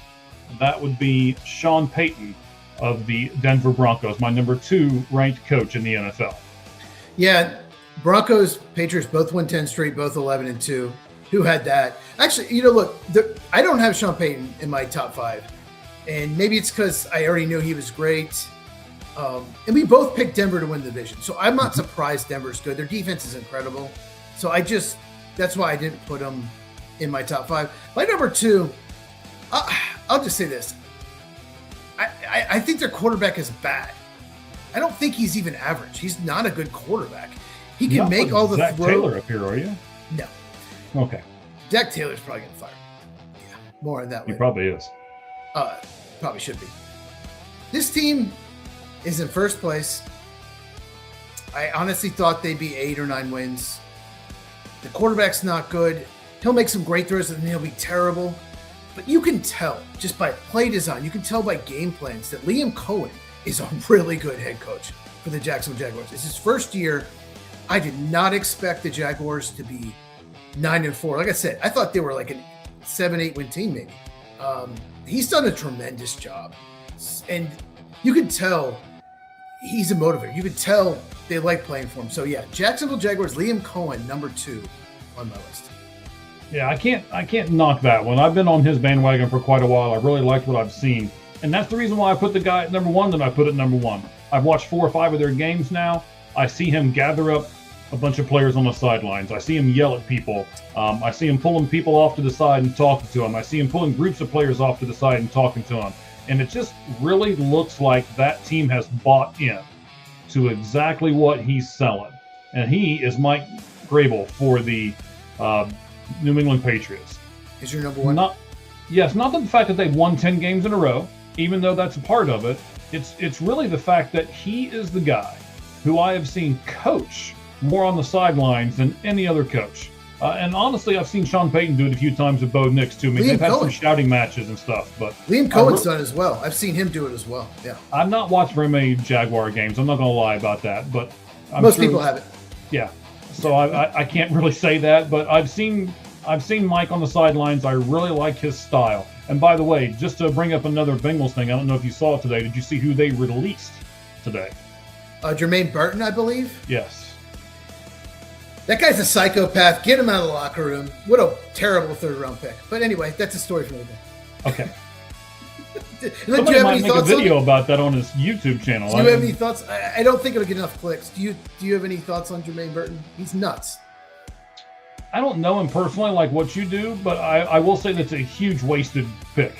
It's one of the very few picks they used on an offensive player in the draft. Most of their draft picks have gone towards the defensive side. They used one on an offensive guy, and this is what they get. I'll be interested to see if anybody gives him a shot, or if he's just going to go into football obscurity. I'll just say this. Incredible college player at Alabama. So much talent. Borderline 1st-round talent. Total psychopath. Total psychopath, horrible teammate. He's not going to be anything because of this. It's a shame. Wasted talent. Who's your number one coach? Okay. Number 5, Mike McDaniel of the Dolphins. Number 4, okay, can you turn it down a little bit? I can barely hear myself talk. Number 5, Mike McDaniel of the Dolphins. Number 4, Dave Canales of the Panthers. Number 3, Mike Vrabel of the Patriots. Probably should have put him higher, but anyway. Number 2, Liam Cohen of the Jaguars. And you mentioned my number 1. I just think he's done an amazing job. And it's more than just what the job he's done. It's what the team that he left, he was a defensive coordinator, what they have lost since he left. And that's Mike McDaniel, the Seahawks. They're 10-3. They're good on offense. They're good on defense. They're good on special teams. They do all the little things right. And I did not expect them. We both picked them. Remember, we picked who's going to win the division, who's going to be last. We both picked them last. We expected that. And their over-under was 7.5, I think. Vegas, they're 10-3. He's done a tremendous job, and the Ravens' defense has not been the same since he left. It's his second year with the Seahawks. That Baltimore Raven defense has completely dropped off. So Mike McDonald of the Seattle Seahawks would get my vote. I do think Mike Vrabel is the overwhelming favorite to win. All right, when you're done here, man, we got a lot of different stuff that runs on Tuesday, man. We got Sirhan that's doing the podcast right at the moment. He did his a little bit ago. His is done. You can go over and watch his on a tape delay. Sons of Star podcast, another one of our good friends, is doing a podcast right at the moment. So when we're done here, and we're almost done, you can go over and see one of those 2 podcasts as well. So we did our top 5 coaches. Now we're going to do our top 5 MVPs. And because I let Cheese pick which one he wanted to do first, but Cheese picked the coaches, I'm going to go first with our MVP, starting at number 5. So this is the NFL MVP of the season so far. My number 5 guy, we've talked about his team, we've talked about his coach. Now we're going to talk about him, Drake May. Okay. Great quarterback. He has really come into his own. I wasn't sure about him the first couple of years, but he's really kind of proved me wrong. And I think that it's the good combination between him, an easy schedule, and Mike Vrabel. More than him in second. Okay. Yeah. He was so inconsistent in North Carolina. So he didn't go ahead at Caleb Williams or Jaden Daniels, but the tools were there. My God, what a steal at pick 3. The Bears wish they had taken him. Number 5 is your boy. I had to include him. Jackson Smith-Njigba. He has been so good for the Seattle Seahawks. He's one of the best receivers in the NFL. He is. And we'll talk about personally in a second. My team should have taken him, but he's just always open. And he's not just open short, intermediate, down the field. I don't know how he gets it. He just does. He's always open, and he always seems to make the play. He is tremendous. He was tremendous at Ohio State. And when the Packers picked 13th in the 2023 draft, everyone was saying, draft insiders that have always been right said the Packers are taking him. He is going to the Packers at 13 if he's there. And they took Lucas Van Ness, defensive end Iowa, instead. One of the dumbest moves ever. JSN, man. And the Packers, oh my God. Like, can you imagine him with Christian Watson? Can you imagine him with Romeo Dobbs and Matthew Golden, Jaden Reed, all of them? Oh my gosh. Like, so Jackson Smith-Njigba has had one of the best seasons a receiver's had. I need to pull up the stats. Like, in a while. Like, he's putting up stats that receivers just don't do. I know he leads the league in yardage. I know that. He has 1,428 yards with 4 games to go. It's almost 300 more than Puka Nakua's second place. He's got 89 receptions already. It's just 109 yards a game, 110. It's incredible. And I've been on this bandwagon of him and Emeka Egbuka for weeks now on my Ohio State receiver brethren. It'll be interesting to see with Hartline gone if they still keep producing wide receiver U, but we'll get to that later on in the discussion in college football in the coming weeks. But so I did a different little criteria here for 3 and 4. And what I tried to look at here, so basically I 5 was my wild card. I had to pick somebody. I put Drake May in that spot. I wanted to pick 2 people that I thought, even on bad teams, they're still doing a heck of a job. And where would that bad team be without this good athlete? And I did that on my picks 4 and 3, and then 2 and 1. I've got to just give it to the 2 best people in the league, I think. So Drake May was my number 5. So number 4 was the first guy I picked. Where would this team be without him? And I picked Dak Prescott as my number 4 MVP candidate for the season. I know that Dallas has not been fantastic, but without Dak, we watched that game against Detroit. He was willing them back so hard. He was throwing that ball and just slinging it everywhere. Man, I really have a big. I don't really have a soft spot for him, but I don't think he gets enough credit right at the moment, just because of everything else. Jerry Jones and the star and everything that kind of overshadows him. So I'm going to put Dak Prescott at number 4. More on him right now. My number 4 is also Dak Prescott. I had him as the MVP in the first 6 weeks, but his team looked like they weren't going anywhere. Let's put it this way. It's hard to even score 20 points against Green Bay. Bears just got 21. You can't score in Green Bay. Their defense is that good. They put up 40. 37 in regulation. And Dak was tremendous. Micah Parsons is in his face, and he's running left, running right, and still putting on the guy's hands. And CeeDee Lamb missed like 3 games. He's still putting up good numbers. So Dak Prescott has had a tremendous year. So I agree. I have him number 4. I don't think he'll even come in the top 5 because I don't think they're going to make the postseason. They still got a shot. They got to win out. But yeah, I agree. Number 4, Dak. Wow. All right. I'm really surprised you were with me on this one. Let's see if you're with me on number 3. NFL, real quick, he leads the NFL in QBR. Number 1. All right.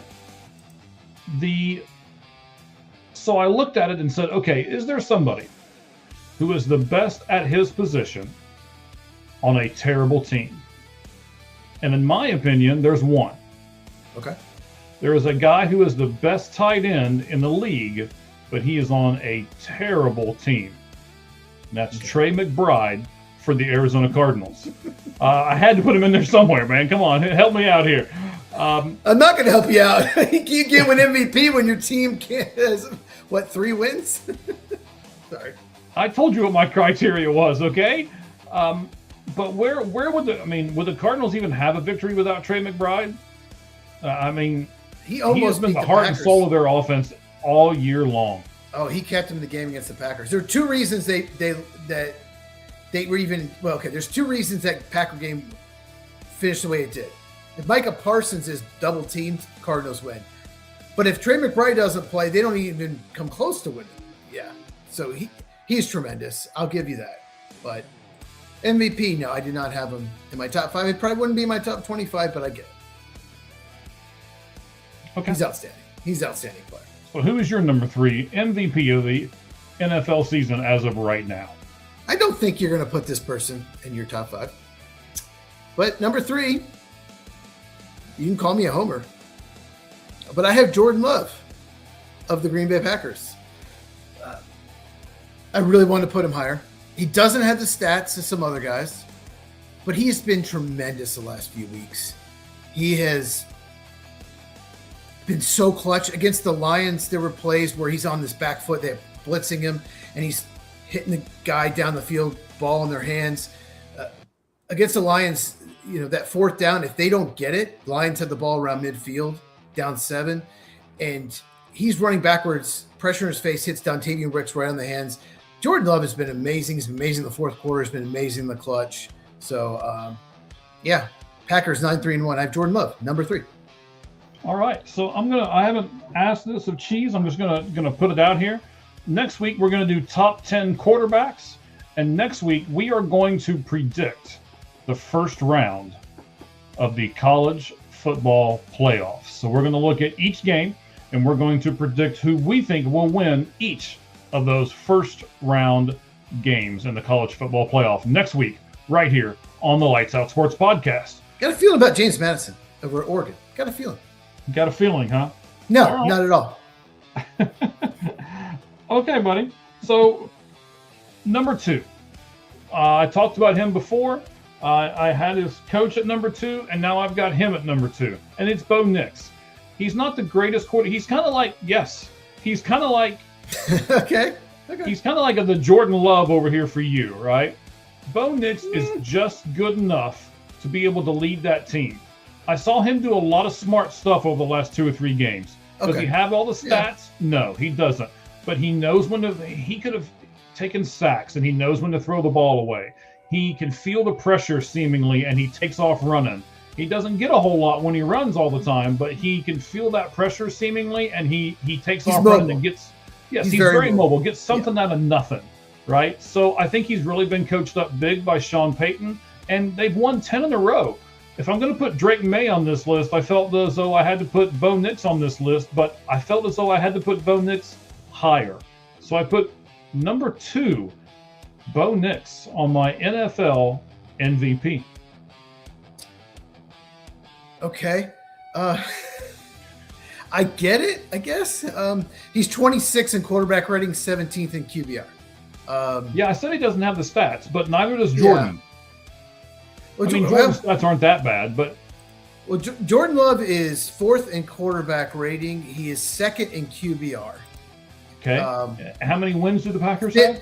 5th in touchdown passes, 9 wins. He's 5th in touchdown Okay, and then passes. how many wins do the Denver Broncos have in a row? 10. Okay. Yeah, Jordan I Love, like fifth in touchdown passes. He's only thrown 4 interceptions. Okay, 9 for Nix, but that's fine. I get it. Okay. But it's okay.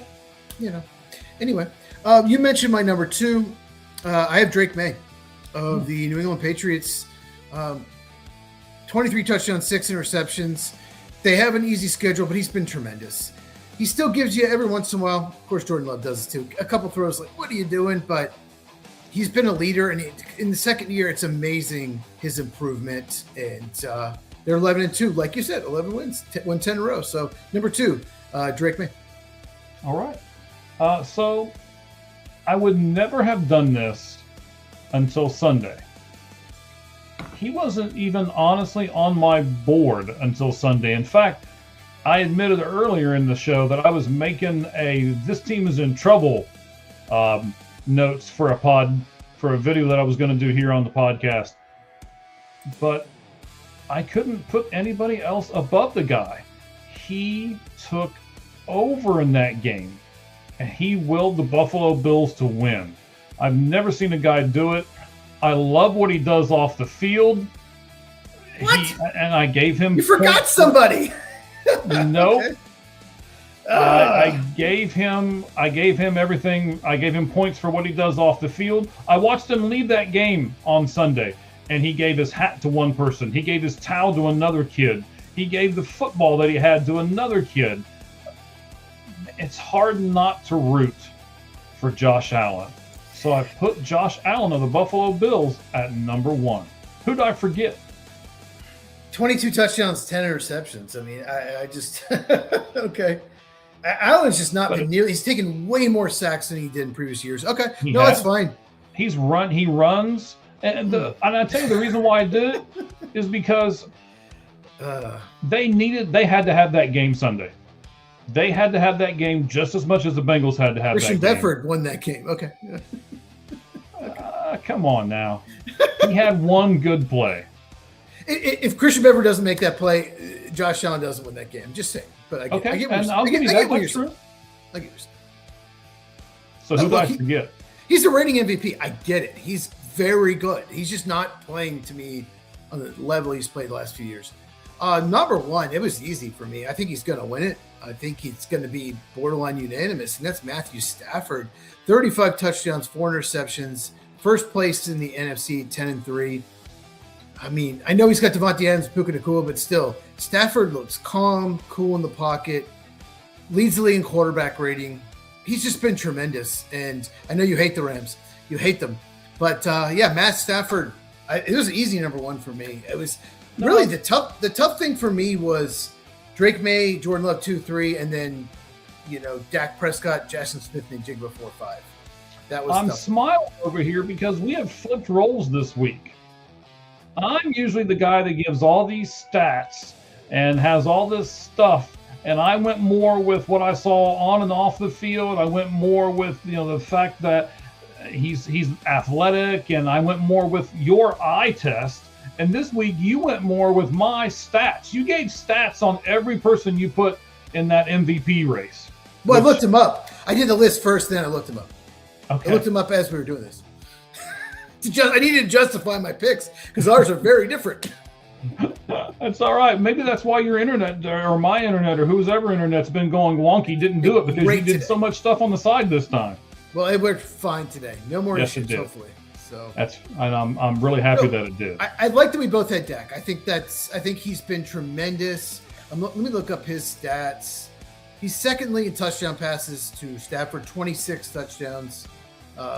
QBR, he's number 1. So, Dak Prescott, I'm just happy we both picked him because the media's not talking about him. So, yeah. I had to say something. No, it's cool. But yeah, you should have had Jordan Love. Okay. When you just, for the first time all 3 hours, you just froze. Like for a good 10 or 12 seconds, you froze. Yeah. And I was like, no! I said I had to say something. Crap. Oh, man. All right, buddy.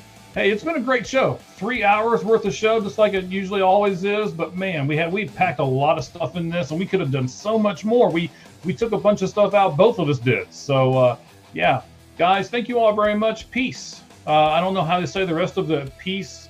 -IR 1QG. I don't know what all that means, or if it's, I don't know if it's some crazy kid lingo or something. I don't know what it is. So I'll just call you peace. But we appreciate your comments, man. First time. And thank you for coming on and doing that with us. So next week, like we said, we'll do the top 10 quarterbacks right now. And then next week, we are also going to do, in our college football segment, we're going to pick the winners of the first round of the college football playoff. Join us next Tuesday. What times, Cheese? Because I always mess up the times. 8 Eastern, 5 Pacific, and 6 if you live in Arizona. Wait, no. Yes, that's right. 6 my 6 time. if you live in Arizona. You live in Arizona, 6. But yeah, 8 Eastern, 5 Pacific. And I'll just say my number 6 MVP was J.J. McCarthy. So there you go. I'm sure it was. After the one game where he actually did pretty well this past week. Yeah, but... only team, by the way, if you didn't know this, I saw this stat, only team to ever be shut out one week and then shut out a team the following week. Did not see that. Yes. You love stats. I do. I love them. I love them. I love them. All right, guys. We thank you all very much. We appreciate you being with us. Make sure you pay attention to Cheese over on his channel. Plug it one more time, sir. At Football with Cheese, CHEEZ. And follow me on X at Football Cheese. And I do college football, NFL, and big emphasis on the NFL draft. All right. And of course, right here, you can do our X profile, which is All Gloves Off SM on X, or you can go over to YouTube and you can see us on All Gloves Off, sports media as well. I believe you can even look us up under Lights Out Sports Podcast too. So you can do a couple different ways. We got all kinds of stuff for you. You can subscribe and make sure anyone watching, give us a thumbs up on this if you're on YouTube. And by the way, we are now on Substack. Some of you guys know what that is. A lot of writers and stuff like that know what that is. So we are on Substack now as well. And if you put your email into the Substack spot, then our podcast will be automatically emailed to you every time we have one on. So you don't have to do anything at that point. But we certainly appreciate you all. Just watch. That's it. So simple. It's so simple. Simple. Yep. All right, guys. Thank you all very much. And we'll have a lot to talk about baseball. There'll probably be more signings throughout winter meetings, so a lot of baseball to talk about next week as well. I'm sure. I may have to do something from point A to point B, depending on what happens. So we will monitor all of that for you right here on the Lights Out Sports Podcast. But until then, as we say at the end of every single show, the only thing that's fair in life is a baseball hit between the third and first base line. Good evening, everyone. Thank you very much for joining us.